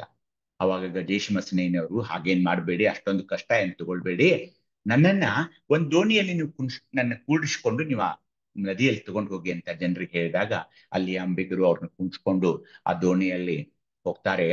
ಹೋದಾಗ ನದಿ ಮಧ್ಯದಲ್ಲಿ ಕೂತ್ಕೊಂಡು ಪಂಚಾಕ್ಷರಿ ಮಂತ್ರದ ಸ್ಮರಣೆಯನ್ನ ಮಾಡ್ತಾ ಮತ್ತೆ ನಮ್ಮ ಗಜೇಶ ಮಸನೇನವರು ಆ ಲಿಂಗ ಧ್ಯಾನದಲ್ಲಿ ಮುಳುಗಿದಾಗ, ಹೇಳ್ತೀನಿ ಶರಣರ್ ನಿಮಗೆ, ಅವರ ಕರಹಸ್ತದಲ್ಲಿ ಲಿಂಗ ನದಿಯ ಮೇಲೆ ತೇಲಿ ತೇಲಿ ತೇಲಿ ಆ ದೋಣಿಯೆಡೆಗೆ ಅಲ್ಲ, ಗಜೇಶ ಮಸನಯ್ಯನವರ ಸಮೀಪ ಬಂದು ಕೆಳಗಡೆ ಬಾಗಿ ಗಜೇಶ ಮಸನಯ್ಯನವರು ಆ ಲಿಂಗವನ್ನು ಪುನಃ ತಮ್ಮ ಹಸ್ತಕ್ಕೆ ತೆಗೆದುಕೊಂಡು ಎದೆಯ ಮೇಲೆ ಧರಿಸಿದರು ಅನ್ನೋದು ಈ ಗಜೇಶ ಮಸನಯ್ಯನವರ ಒಂದು ಮಹಾನ್ ಚೈತನ್ಯದ ಒಂದು ಕತೆ ಇದು. ಇವರ ಹೆಂಡತಿನೂ ಅಷ್ಟೇ ತುಂಬಾ ಮಹಾನ್ ಶರಣಿ. ಅವಳ ಕೆಲವು ವಚನಗಳು ಇವೆ, ಮಸನಮ್ಮ ಅಂತ ಈಗ ತಾಯಿ ಹೇಳಿದ್ರು, ಗಜೇಶ ಮಸನಮ್ಮ ಅಂತ ಹೇಳಿ. ಅಪರೂಪದ ಶರಣೆಯರು ಇವರೆಲ್ಲ, ನಾವು ಹೆಮ್ಮೆ ಪಡಬೇಕು. ಅವರು ಇಂಥ ಒಂದು ಎಷ್ಟು ಚೆನ್ನಾಗಿದೆ ಒಂದು ವಚನ, ತಾವು ಯಾರಾದ್ರೂ ಓದಿ ನೋಡೋಣ ಈಗ. ಓಂ ಶ್ರೀ ಗಜೇಶ ಗುರು ಬಸವಲಿಂಗಾಯ ನಮಃ. ಗಜೇಶ ಮಸನಯ್ಯನವರು, ಬಟ್ಟ ಬಯಲಲ್ಲೊಂದು ದುಷ್ಟವಪ್ಪ ಮೂರುತಿಯಾಗಿ ನಾನೊಂದು ಅಷ್ಟತನುವ ಪಡೆದೆ, ಬಾಳೆಯ ದಿಂಡು ಲಾಳಿಲು ನೂಲು ಗಳಿಯ ಶಬುದ ಉದಕದ ಬಿಂದು ಓ ಬಾಳೆ ಮಹಾಲಿಂಗ ಗಜೇಶ್ವರನಲ್ಲಿ ಉದಕ ದಿಟವೆಂದೆನು. ಓಂ ಶ್ರೀ ಶರಣಾರ್ಥಿ. ಓಂ ಶ್ರೀ ಗುರು ಬಸವಲಿಂಗಾಯ. ಸಮಗ್ರ ಸಂಪುಟ 7, ವಚನದ ಸಂಖ್ಯೆ 240. ಬೇಡ, ನಾನು ಓದ್ತೀನಿ. ಅದು ನಾಗಲಂಬಿಕಾ ಅಕ್ಕ ಅವ್ರಿಗೆ ಶರಣಾರ್ಥಿಗಳು. ಇಲ್ಲಿ ಶರಣು ಅಕ್ಕ, ಇಲ್ಲಿ ನೋಡಿ ಎಷ್ಟು ಚೆನ್ನಾಗಿ ಹೇಳ್ತಿದ್ದಾರೆ ಅಂದ್ರೆ, ನನ್ನ ಬಗ್ಗೆ, ನಾನು ಈಗ ಭೂಮಿಯಲ್ಲಿ ಹುಟ್ಟಿ ಬಂದೆ, ಬಟ್ಟ ಬಯಲಲ್ಲೊಂದು ದೃಷ್ಟವಪ್ಪ ಮೂರುತಿಯಾಗಿ ನಾನೊಂದು ಅಷ್ಟತನುವ ಪಡೆದೆ, ಬಂದೆ ಈ ಭೂಮಿಗೆ ಬಂದೆ, ನನಗೆ ಆ ಶಿವನ ಕರುಣೆಯಿಂದ ಅಷ್ಟತನುವನ್ನ ಸಹ ಪಡೆದೆ. ಹೇಗಿದ್ದಾವೆ ಅವು ನೋಡಿ, ಅಷ್ಟತನುಗಳು ಹೇಗಿದಾವಂದ್ರೆ ಬಾಳೆಯ ದಿಂಡಿನಂತೆ. ನೀವು ಈ ದಕ್ಷಿಣ ಕರ್ನಾಟಕದವರು ಈ ಬಾಳೆಯ ದಿಂಡಿನ ಒಂದು ಪಲ್ಯ ಮಾಡ್ತಾರೆ ಅಥವಾ ಕೋಸಂಬರಿ ಅಂತ ಮಾಡ್ತಾರೆ. ಆ ಬಾಳೆಯ ದಿಂಡಿ ನೀವು ತೆಗಿತಾ ತೆಗಿತಾ ತೆಗಿತಾ ತೆಗಿತಾ ಹೋಗಿ ಮೇಲೆ ಒಂದು ಪದರ ಬರುತ್ತೆ, ಅದ್ರ ಮೇಲೊಂದು ಪದರ ಬರುತ್ತೆ, ಅದ್ರ ಮೇಲೊಂದು ಅದ್ರ ಮೇಲೊಂದು ಪದರ ಬರುತ್ತೆ. ಕೊನೆಗೆ ಅಲ್ಲಿ ಒಳಗಡೆ ಏನಿದೆ ಇಲ್ಲ, ಪದರ ಪದರ ಪದರ ಪದರ ಪದರ. ಅಷ್ಟತನುಗಳು ಹಾಗೆ ಒಳಗೆ ಒಳಗೆ ಒಳಗೆ ಈ ಬಾಳೆಯ ದಿಂಡಿನಂತೆ ಇವೆ. ಲಾಳಿಯ ನೂಲಿನಂತೆ ಅಂದ್ರೆ ಏನು, ಒಂದು ದಾರದ ಗಂಟು ಅಂತ ಇಟ್ಕೊಂಡ್ರಿ, ಅದು ತೆಗಿತಾ ಹೋಗಿ ಒಳಗಡೆ ಏನಾದ್ರೂ ಇರ್ತಾ ಇಲ್ಲ, ಅದು ಬೇರೆ. ನೀವೇನಾದ್ರೂ ನೂಲ್ತಿರ್ತೀರಲ್ಲ, ಒಂದು ಮೊದ್ಲೆಲ್ಲ ಹಿಂಗ್ ಸ್ವೆಟರ್ ಗೀಟರ್ ಹೊಲಿತಿದ್ರು ನೋಡಿ, ಅದನ್ನ ಒಂದು ದೊಡ್ಡ ಗಂಟು ಇರ್ತಿತ್ತು, ಅದು ಒಳಗಡೆ ಏನಾದ್ರೂ ಇರ್ತಾ ಇಲ್ಲ, ಅದು ಹಾಗೆ ಸುತ್ತಿರ್ತಾರೆ. ಹಾಗೆಯೇ ಗಾಳಿಯ ಶಬ್ದ, ಅದು ಕೇಳಿಸುತ್ತೆ, ಅದನ್ನ ಹಿಡಿಯೋಕ್ ಬರುತ್ತಾ, ನೋಡೋಕ್ಕಾಗುತ್ತಾ ಇಲ್ಲ. ಹಾಗೇನೆ ನೀರಿನ ಮೇಲೆ ಒಂದು ಗುರುಳಿ ಇರುತ್ತೆ, ಅದು ಒಂದು 5 ನಿಮಿಷ ನಿಮ್ಗೆ ಕಾಣಿಸುತ್ತೆ ಅಷ್ಟೇ, ಅದನ್ನ ಹಿಡಿಯೋಕ್ ಬರುತ್ತಾ, ಕೈಯಲ್ಲಿ ಹಿಡಿಯೋಕ್ ಬರುತ್ತಾ, ಏನೂ ಇಲ್ಲ. ಇವೆಲ್ಲ ಅಸ್ಥಿರ. ಎಲ್ಲಾ ಅಷ್ಟತನುಗಳು ಅಸ್ಥಿರ. ಆದರೆ ಇವುಗಳಿಗೆಲ್ಲ ಆಧಾರವಾದ ಮಹಾಂಬುದಿಯಂತೆ, ಮಹಾಂಬುದಿ ಅಂದ್ರೇನು, ಒಂದು ದೊಡ್ಡ ಸಾಗರದಂತೆ ಯಾರಿದ್ದಾರೆ ಅಂದ್ರೆ ಆ ಪರಮಾತ್ಮ. ಅವನು ನಿತ್ಯ ಅಂತ ನಮ್ಮ ಗಜೇಶ ಮಸನಯ್ಯನವರು ಹೇಳ್ತಾ ಇದ್ದಾರೆ. ಹೀಗಾಗಿ ಆ ಅಷ್ಟತನುಗಳನ್ನ ನಾವು ನೋಡಲಾರೆವು, ನಿಯಂತ್ರಿಸಲಾರೆವು. ಉಲ್ಟಾ ಅವೇ ನಮ್ಮನ್ನು ನಿಯಂತ್ರಿಸ್ತಾ ಇದ್ದೇವೆ, ನಮ್ಮನ್ನು ಕೆಡಿಸ್ತಾ ಇವೆ. ಆದರೆ ಆ ಅಷ್ಟತನುಗಳ ನಿಯಂತ್ರಕನಾದ ಪರಮಾತ್ಮನನ್ನ, ಮಹಾವಸ್ತುವನ್ನ, ನಮ್ಮ ಪರವಸ್ತುವನ್ನ ನಮ್ಮ ಕರಹಸ್ತದಲ್ಲಿರುವ ಲಿಂಗದಲ್ಲಿ ಅದನ್ನ ಕಂಡುಕೊಂಡು ನಿಯಂತ್ರಣ ಮಾಡ್ಕೊಳ್ಬಹುದು. ಮಾಹೇಶ್ವರನು ಆ ಪರಮಾತ್ಮನನ್ನು, ಯಾಕೆಂದ್ರೆ ಅಷ್ಟತನುಗಳ ಮಾಲೀಕ ಯಾರ ಅಂದ್ರೆ ಆ ಪರಮಾತ್ಮ, ಸದಾ ಅರ್ಚಿಸಿ ಮಹಾನುಭವಿ ಎನಿಸುತ್ತಾನೆ ಅಂತ ಗಜೇಶ ಮಸನಯ್ಯನವರು ಹೇಳ್ತಾರೆ. ಹಾಗೇನೆ ನಮ್ಮ ಗುರುದೇವರು ಬರ್ತಾ ಇದ್ದಾರೆ. ಈಗ ಒಂದು ವಚನ ತೆಗೆದುಕೊಂಡು ಓದಿ ನೋಡೋಣ. ಓಂ ಶ್ರೀ ಗುರು ಬಸವಲಿಂಗಾಯ ನಮಃ. ಬಸವಣ್ಣನವರ ವಚನ. ಎಲ್ಲಾ ಸರ್ವ ಶರಣರಿಗೂ ಶರಣಾರ್ಥಿಗಳು. ಅಷ್ಟತನ ಮೂರ್ತಿ ಲಿಂಗವೆಂದೆಂಬರು ಕೇಳಿರಯ್ಯ. ಆದಿಯ ಮಗ ಅತೀತನ ಮಗ ಆಕಾಶ, ಆಕಾಶನ ಮಗ ವಾಯು, ವಾಯುವಿನ ಮಗ ಅಗ್ನಿ, ಅಗ್ನಿಯ ಮಗ ಹಪ್ಪು, ಹಪ್ಪುವಿನ ಮಗ ಪೃಥ್ವಿ, ಪೃಥ್ವಿಯಿಂದ ಸಕಲ ಜನನವು, ಮನಸ್ಸಿನ ಮಗ ಚಂದ್ರ, ನಯನದ ಮಗ ಸೂರ್ಯ, ದೇಹದ ಮಗನಾನಾತ್ಮ ಇಂತಿ ಅಷ್ಟತನುವೆಲ್ಲಕ್ಕೆಯೂ ಉತ್ಪತ್ತಿ ಉಂಟು. ಉತ್ಪತ್ತಿ ರಹಿತ ಅಯೋಜನೆ ಶೂನ್ಯ ನಿರಾಳ ನಮ್ಮ ಕೂಡಲ ಸಂಗಮ ದೇವರಿಗೆ ಮಾತಾ ಪಿತರಿಲ್ಲ. ಸಮಗ್ರ ವಚನ ಸಂಪುಟ ವಚನ ಸಂಖ್ಯೆ 957. ಎಲ್ಲರಿಗೂ ಶರಣು ಶರಣಾರ್ಥಿ. ಶರಣು ಅನ್ಸೂಯಕ್ಕ. ಹೇಳಿದ್ರು ಗುರುದೇವರು ಏನು ಅಷ್ಟತುನಿ ಮೂರ್ತಿ ನಿಮಗೆಲ್ಲ ಗೊತ್ತಿದ್ದು, ಸುಮ್ನೆ ಆ ವಚನ ಪಠನ ಮಾಡೋಣ. ಏನಂದ್ರೆ ಆದಿಯ ಮಗ ಅತೀತ, ಅತೀತನ ಮಗ ಆಕಾಶ, ಆಕಾಶನ ಮಗ ವಾಯು, ವಾಯುವಿನ ಮಗ ಅಗ್ನಿ, ಅಗ್ನಿಯ ಮಗ ಅಪ್ಪು, ಅಪ್ಪುವಿನ ಮಗ ಪೃಥ್ವಿ, ಪೃಥ್ವಿಯಿಂದ ಸಕಲ ಜನನ. ಪೃಥ್ವಿಯ ಮೇಲೆ ಎಲ್ಲ ಸಕಲ ಚರಾಚರ ಇದೆ, ನೀವು ನೋಡ್ತಾ ಇದ್ದೀರಿ. ಹಾಗೇನೆ ನಮ್ಮ ಮನಸ್ಸಿನ ಮಗ ಚಂದ್ರ, ಕಣ್ಣುಗಳ ಮಗ ಸೂರ್ಯ, ಅಂದ್ರೆ 2 ಕಣ್ಣುಗಳ ಮಗ ಸೂರ್ಯ, ದೇಹದ ಮಗ ಆತ್ಮ ಅಂತ ಹೇಳಿ ಇವಕ್ಕೆಲ್ಲ ಇದ್ದೇ ನೀವು ಅಷ್ಟತನಗಳು ಇವೆಲ್ಲ ಇವಕ್ಕೆಲ್ಲ ಉತ್ಪತ್ತಿ. ಹೌದು, ಆ ಅಷ್ಟತನಗಳು ನಮ್ಮಲ್ಲಿವೆ. ನಾನು ಜನಿಸಿ ಬಂದೆ, ನನ್ನ ಜೊತೆ ಆ ಅಷ್ಟತನಗಳು ಬಂದವು, ಈ ಸತ್ಯ ಗೊತ್ತು. ಆದ್ರೆ ಇವುಗಳ ಅಧಿಪತಿಯಾದ, ಇವುಗಳ ಮಾಲೀಕನಾದ, ಇವುಗಳಿಗೆಲ್ಲ ಕಾರಣೀಭೂತರಾದ ಉತ್ಪತ್ತಿರಹಿತ ಅಯೋನಿಜ ಶೂನ್ಯ ನಿರಾಳ ಆ ಪರಮಸ್ತು ಪರಮಾತ್ಮ ಏನಿದೆಯಲ್ಲ, ಅದು ಅಯೋನಿಜ. ಅದು ಹುಟ್ಟೋದಿಲ್ಲ. ಅದಕ್ಕೆ ಜನನ ಮರಣ ಅಂತ ಇಲ್ಲ, ಭವಚಕ್ರ ಇಲ್ಲ, ಅದಕ್ಕೆ ಮಾತಾಪಿತರಿಲ್ಲ. ಅಷ್ಟತನುಗಳಿಗೆ ಉತ್ಪತ್ತಿ ಉಂಟು, ಆದರೆ ಅವುಗಳನ್ನು ನಿಯಂತ್ರಿಸುವ, ಅವುಗಳಿಗೆ ಅಧಿಪತಿಯಾದ ಪರವಸ್ತುವಿ ಮಾತ್ರಿಗೆ ಉತ್ಪತ್ತಿ ಅನ್ನೋದಿರೋದಿಲ್ಲ ಅನ್ನೋದನ್ನ ಗುರುದೇವರು ಹೇಳ್ತಾ ಇದ್ದಾರೆ. ಹಾಗೇನೆ ಅಜಗಣ್ಣ ತಂದೆಗಳು ಒಂದು ವಚನವನ್ನು ಹೇಳ್ತಾ ಇದ್ದಾರೆ, ಓದಿ ಯಾರಾದ್ರೂ. ಓಂ ಶ್ರೀ ಬಸವಲಿಂಗಾಯನ್ಮ. ಅಷ್ಟತನು ಮೂರ್ತಿ ಶಿವನೆಂಬ ಕಷ್ಟ ಜೀವಿಗಳ ನೆಂಬೆನಯ್ಯ. ಯುಗ ಜುಗಗಳು ಪ್ರಳಯವಹಲ್ಲಿ ಧರೆ ಜಲದಲ್ಲಿ ಅಡಗಿತ್ತು, ಜಲ ಅಗ್ನಿಯಲ್ಲಿ ಅಡಗಿತ್ತು, ಅಗ್ನಿ ವಾಯುವಿನಲ್ಲಿ ಅಡಗಿತ್ತು, ವಾಯು ಆಕಾಶದಲ್ಲಿ ಅಡಗಿತ್ತು, ಆಕಾಶ ಅತೀತನಲ್ಲಿ ಅಡಗಿತ್ತು, ಅತೀತ ಅಧಿಯೊಳಗಡಗಿತ್ತು, ಆದಿ ಅನಾದಿಯೊಳಗಡಗಿತ್ತು, ಅನಾದಿ ನಿಜದೊಳಗಡಗಿತ್ತು. ಇಂತಿ ಅಷ್ಟತನು ಒಂದರೊಳಗೊಂದ ಅಳಿವಲ್ಲಿ, ಒಂದರೊಳಗೊಂದು ಹುಟ್ಟುವಲ್ಲಿ, ಎಂದಳಿದೆನೆಂದು ಹುಟ್ಟಿದೆನೆಂದು ಬಲ್ಲವರುಂಟೆ. ಹುಟ್ಟಿದ ನಳಿದವನೆಂಬ ಶಬ್ದವ ನುಡಿಯಲಾಗದು. ಇದು ಕಾರಣ ನಮ್ಮ ಮಹಾಗಣ ಸೋಮೇಶ್ವರನು ಮಾಡಿದಾಟವು ಬೇಡ ಎಂದಡೆ ಮಾದವು. ಸಮಗ್ರ ವಚನ ಸಂಪುಟ 6 ವಚನ ಸಂಖ್ಯೆ 300. ಶರಣು ಶರಣಾರ್ಥಿಗಳು. ಶರಣು ಅಕ್ಕ. ಹೀಗಾಗಿ ಈ ಅಷ್ಟತನ ಮೂರ್ತಿಯನ್ನು ಕೊಟ್ರು ನಮ್ಗೆ, ಅದಕ್ಕೆ ಅವು ಸಿಕ್ಕು ನಮ್ಗೆ, ನಮ್ ದೇಹದಲ್ಲಿವೆ. ಆದ್ರೆ ಪಡೋ ಕಷ್ಟ ಅಜಗಣ್ಣ ತಂದೆ ಹೇಳ್ತಿದ್ದಾರೆ, ಅಷ್ಟತನು ಮೂರ್ತಿ ಶಿವನೆಂಬ ಕಷ್ಟ ಜೀವಿಗಳನ್ನೇನೆಂಬೆನಯ್ಯ.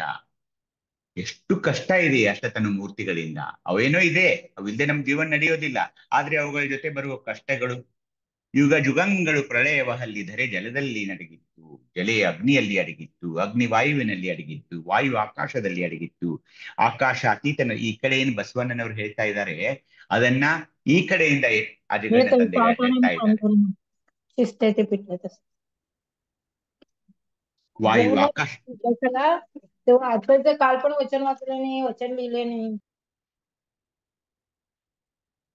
ವಾಯು ಆಕಾಶದಲ್ಲಿ ಅಡಗಿತ್ತು, ಆಕಾಶ ಅತೀತನಲ್ಲಿ ಅಡಗಿತ್ತು, ಅತೀತ ಆದಿಯೊಳಗಡಿತ್ತು, ಆದಿ ಅನಾದಿಯೊಳಗಡಿಗಿತ್ತು, ಅನಾದಿ ನಿಜದೊಳಗಡಿಗಿತ್ತು. ಇಂತಿ ಅಷ್ಟತನು ಒಂದರೊಳಗೊಂದಳವಲ್ಲಿ, ಒಂದರೊಳಗೊಂದು ಹುಟ್ಟುವಲ್ಲಿ, ಎಂದುಳಿದನೆಂದು ಹುಟ್ಟಿದನೆಂದು ಬಲ್ಲವರುಂಟೆ. ಗೊತ್ತೇ ಇಲ್ಲ ಯಾರಿಗೂ ಇವೆಲ್ಲಿಂದ ಬಂದ್ವು, ಎಲ್ಲಿ ಹೋಗ್ತಾವೆ. ಹುಟ್ಟಿದನು ಅಳಿದವನೆಂಬ ಶಬ್ದವನ್ನು ನುಡಿಯಲಾಗದು. ಇದು ಕಾರಣ ನಮ್ಮ ಮಹಾಗಣ ಸೋಮೇಶ್ವರನು ಮಾಡಿದಳಾದವು, ಬೇಡ ಎಂದರೆ ಮಾಡವು. ಏನು ಈ ವಚನದ ಅರ್ಥ ಅಂದ್ರೆ, ಈ ಕೊನೆಯ ವಾಕ್ಯದಲ್ಲಿದೆ, ನಮ್ಮ ಮಹಾಗಣ ಸೋಮೇಶ್ವರನು ಮಾಡಿದಡೆ ಅವು ಆಗ್ತಾ ಇವೆ, ಬೇಡ ಎಂದ್ರೆ ಆಗೋಲ್ಲ. ಅಂದ್ರೆ ಏನು, ನಾನು ಆಗ್ಲೇ ಹೇಳಿದಾಗೆ ಈ ಎಲ್ಲಾ ಅಷ್ಟತನ ಮೂರ್ತಿಗಳನ್ನ ನಿಯಂತ್ರಣ ಮಾಡುವನು. ಇದಕ್ಕೆ ಅಧಿಪತಿ ಯಾರಂದ್ರೆ ಪರಮಾತ್ಮ, ಪರವಸ್ತು. ಅದಕ್ಕೆ ಮಹಾಗಣ ಸೋಮೇಶ್ವರನು ಮಾಡಿದರೆ ಆ ಅಷ್ಟತನ ಮೂರ್ತಿಗಳು ಆಗ್ತಾವೆ, ಬೇಡ ಅಂದ್ರೆ ಬಿಡ್ತಾವೆ. ಅಂದಾಗ ನಿಯಂತ್ರಣ ಯಾರ್ದಿದೆ ಅಂದ್ರೆ ಪರಮಾತ್ಮನದಿದೆ, ಪರವಸ್ತು ಇದೆ ಅಂತ ಸತ್ಯವನ್ನ ನಾವು ಅರ್ಥಿಕೊಂಡು ಇಷ್ಟಲಿಂಗ ಪೂಜೆಯಲ್ಲಿ ಏನ್ ಬೇಡ್ಕೊಳ್ಬೇಕಂದ್ರೆ, ನನ್ನ ಅಷ್ಟತನಗಳನ್ನ ನೀನು ನಿಯಂತ್ರಣ ಮಾಡು. ಅತ್ತ ಇತ್ತ ಹರಿದಾಡ್ತಾ ಇವೆ, ನನಗೆ ಬಹಳ ಹಾನಿ ಮಾಡ್ತಾ ಇವೆ. ಯಾಕೆ ಹೇಳಿ, ಅಷ್ಟಮ ತನುಮೂರ್ತಿ ಶಿವನೆಂಬ ಕಷ್ಟಜೀವಿಗಳನ್ನ ಏನೆಂಬೆನಯ್ಯ ಅನ್ನೋದು ನನಗೆ ಅನ್ಸ್ಕೊಳ್ಳೋದು ಬೇಕಾಗಿಲ್ಲ. ನನ್ಗೆ ಕಷ್ಟಜೀವಿ ಆಗೋದ್ ಬೇಕಾಗಿಲ್ಲ ನನಗೆ. ದಯವಿಟ್ಟು ನೀನೇ ಅದನ್ನ ಪರಿಹರಿಸು. ನಾನು ಕಷ್ಟಜೀವಿ ಆಗೋಕ್ ಬಯಸೋಲ್ಲ. ಹೀಗಾಗಿ ಮಹಾಗಣ ಸೋಮೇಶ್ವರನು ಮಾಡಿದಡಾದವು ಬೇಡ ಎಂದರೆ ಮಾಧುವೆಂಬ ಶಬ್ದವನ್ನ ಅರ್ಥಿಕೊಂಡು ದಯವಿಟ್ಟು ನೀನೇ ನನ್ನ ಅಷ್ಟತನುಗಳನ್ನ ನಿಯಂತ್ರಿಸು ಅಂತ ಅಜಗಣ್ಣ ತಂದೆಗಳು ಹೇಳ್ತಾ ಇದ್ರೆ, ತೋಂಟದ ಸಿದ್ಧಲಿಂಗ ಶಿವಯೋಗಿಗಳು ಒಂದು ಹೇಳ್ತಾ ಇದ್ದಾರೆ. ಓದಿ ಯಾರಾದ್ರೂ ಒಂದು ವಚನವನ್ನ. ಓಂ ಶ್ರೀ ಗುರು ಬಸವಲಿಂಗಾಯ ನಮಃ.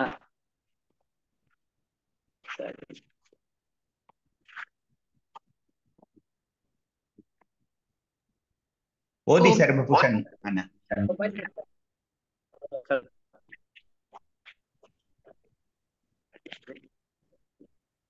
ಅಣ್ಣ, ಏನ್ ನೆಟ್ ಪ್ರಾಬ್ಲಮ್ ಇದೆಯಾ? ಬೇರೆ ಯಾರಾದ್ರೂ ಓದಿ. ಓದಿ ಯಾರಾದ್ರೂ ಓದಿ.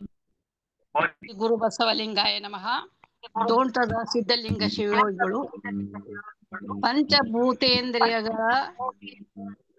ಪಂಚಭೂತೇಂದ್ರಿಯಗಳ ವಂಚನೆಯ ನತಿಗಳಗ ನಿರ್ವಂಚಕನ ನೋಡ.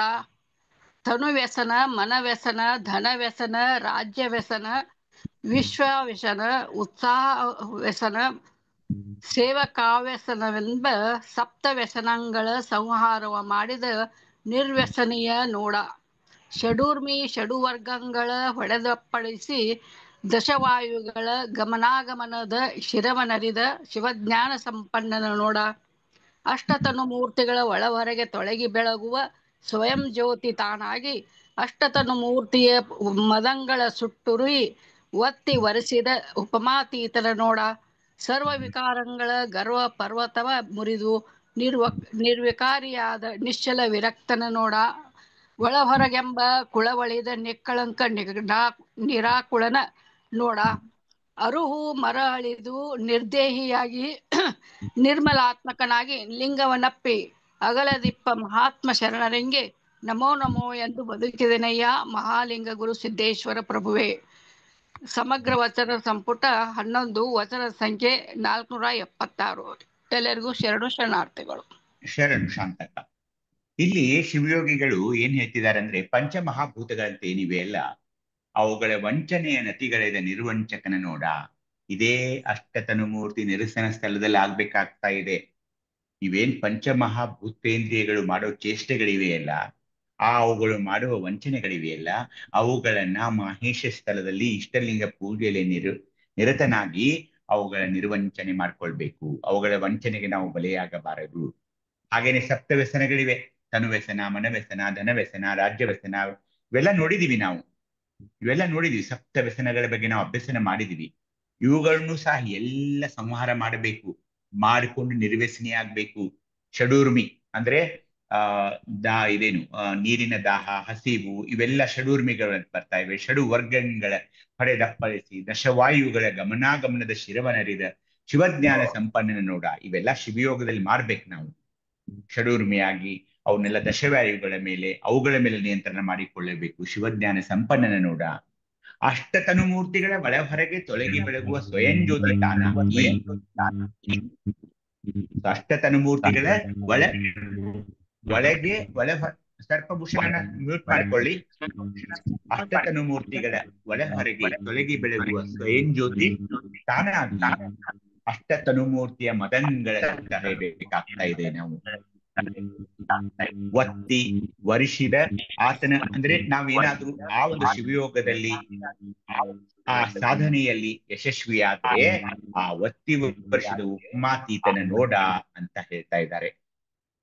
ಸರ್ವ ವಿಕಾರಗಳ ಒಂದು ಗರ್ವ, ಅದರ ಆ ಹೆಮ್ಮೆಯನ್ನ, ಆ ಗರ್ವವನ್ನ, ಆ ಗರ್ವ ಎಂಬ ಪರ್ವತವನ್ನ ಮುರಿದು ನಿರ್ವಿಕಾರಿಯಾದ ನಿಶ್ಚಲ ವಿರಕ್ತನ ನೋಡ. ಇವೆಲ್ಲ ಮಹೇಶ ಸ್ಥಳದಲ್ಲಿ ನಾವು ಮಾಡಬೇಕಾದ ಒಂದು ಸಾಧನೆಗಳಾಗಿವೆ. ಹೊರಗೆಂಬ ಕುಳವಳಿದ ನಿಕ್ಕಳಂಕ ನಿರಾಕುಳ ನೋಡ. ಅಂತರಂಗ ಬಹಿರಂಗದ ಶುದ್ಧಿ ಆಗಬೇಕಾಗ್ತಾ ಇದೆ. ಅರಹು ಮರಹಳಿದು ನಿರ್ದೇಹಿಯಾಗಿ ನಿರ್ಮಲಾತ್ಮಕನಾಗಿ ಲಿಂಗವನಪ್ಪಿ, ಯಾವ ಲಿಂಗವನಪ್ಪಿ? ಇಷ್ಟಲಿಂಗವನಪ್ಪಿ ಅಗಲದಿಪ್ಪ, ಎಂದೆಂದಿಗೂ ಅಗಲಲಾರದೆ ಆ ಲಿಂಗ ಸಮರತಿಯಲ್ಲಿ ಸಾಧನೆಯನ್ನ ಪಡೆದುಕೊಂಡು ಮಹಾತ್ಮ ಶರಣರಿಗೆ ನಮೋ ನಮೋ ಅಂತ ಹೇಳ್ತಾ ಇದ್ದೀನಿ ಅಂತ ಶಿವಯೋಗಿಗಳು ಹೇಳ್ತಾ ಇದ್ದಾರೆ. ಹಾಗೇನೆ ಮರುಳಶಂಕರ ದೇವರು ಒಂದು ವಚನ ಬರ್ತಾ ಇದೆ, ಓದಿ ನೋಡೋಣ ಯಾರಾದ್ರೂ. ಶ್ರೀ ಗುರು ಬಸವಲಿಂಗಾಯ ನಮಃ. ಅಯ್ಯ ಶಂಕರ ದೇವರು ಅಷ್ಟತನು ಮೂರ್ತಿಗಳಿಲ್ಲದೊಂದು ಅಷ್ಟತನು ಮೂರ್ತಿಗಳಿಂದ ತತ್ತ ಅನಿವಾಚ್ಯವಾಗಿದ್ದರಯ್ಯ ಅಯ್ಯ ನಿಮ್ಮ ವಿನೋದದಿಂದ ನೀವೇ ವಾಚಾ ಸ್ವರೂಪದಿಂದ ಜಂಗಮವಾದಿರಿ ದೇವಾ. ನಿಮ್ಮ ಮಹತ್ಮೆಯ ನೀವೇ ಬಲ್ಲಿರಿ. ನಿಮ್ಮ ಮುಖ ವೈದರದಿಂದ ಉದಯಿಸಿದ ಪಂಚಭೂತಾದಿ ಸಕಲ ತತ್ವಂಗಳೇ ಪದಾರ್ಥವೆಂದು ಪದಾರ್ಥಗಳೆಂದು ಸ್ವಯಂ ಅಷ್ಟತನ ಮೂರ್ತಿಗಳ ಮತಂ ಸುಟ್ಟು ಹಾಕಿ ಒತ್ತಿ ಒರೆಸಿದ ಉಪಮಾತೀತನು ನೋಡ. ಸರ್ವ ವಿಕಾರಗಳ ಗರ್ವ ಪರ್ವತದ ಮುರಿ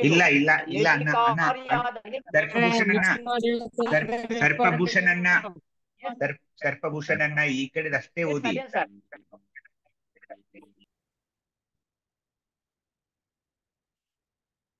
ಆಯ್ತು ಇರ್ಲಿ ಸರ್ಪಭೂಷಣನ ನಾನು ಅದನ್ನು ನಿರ್ವಚನ ಮಾಡ್ತೀನಿ.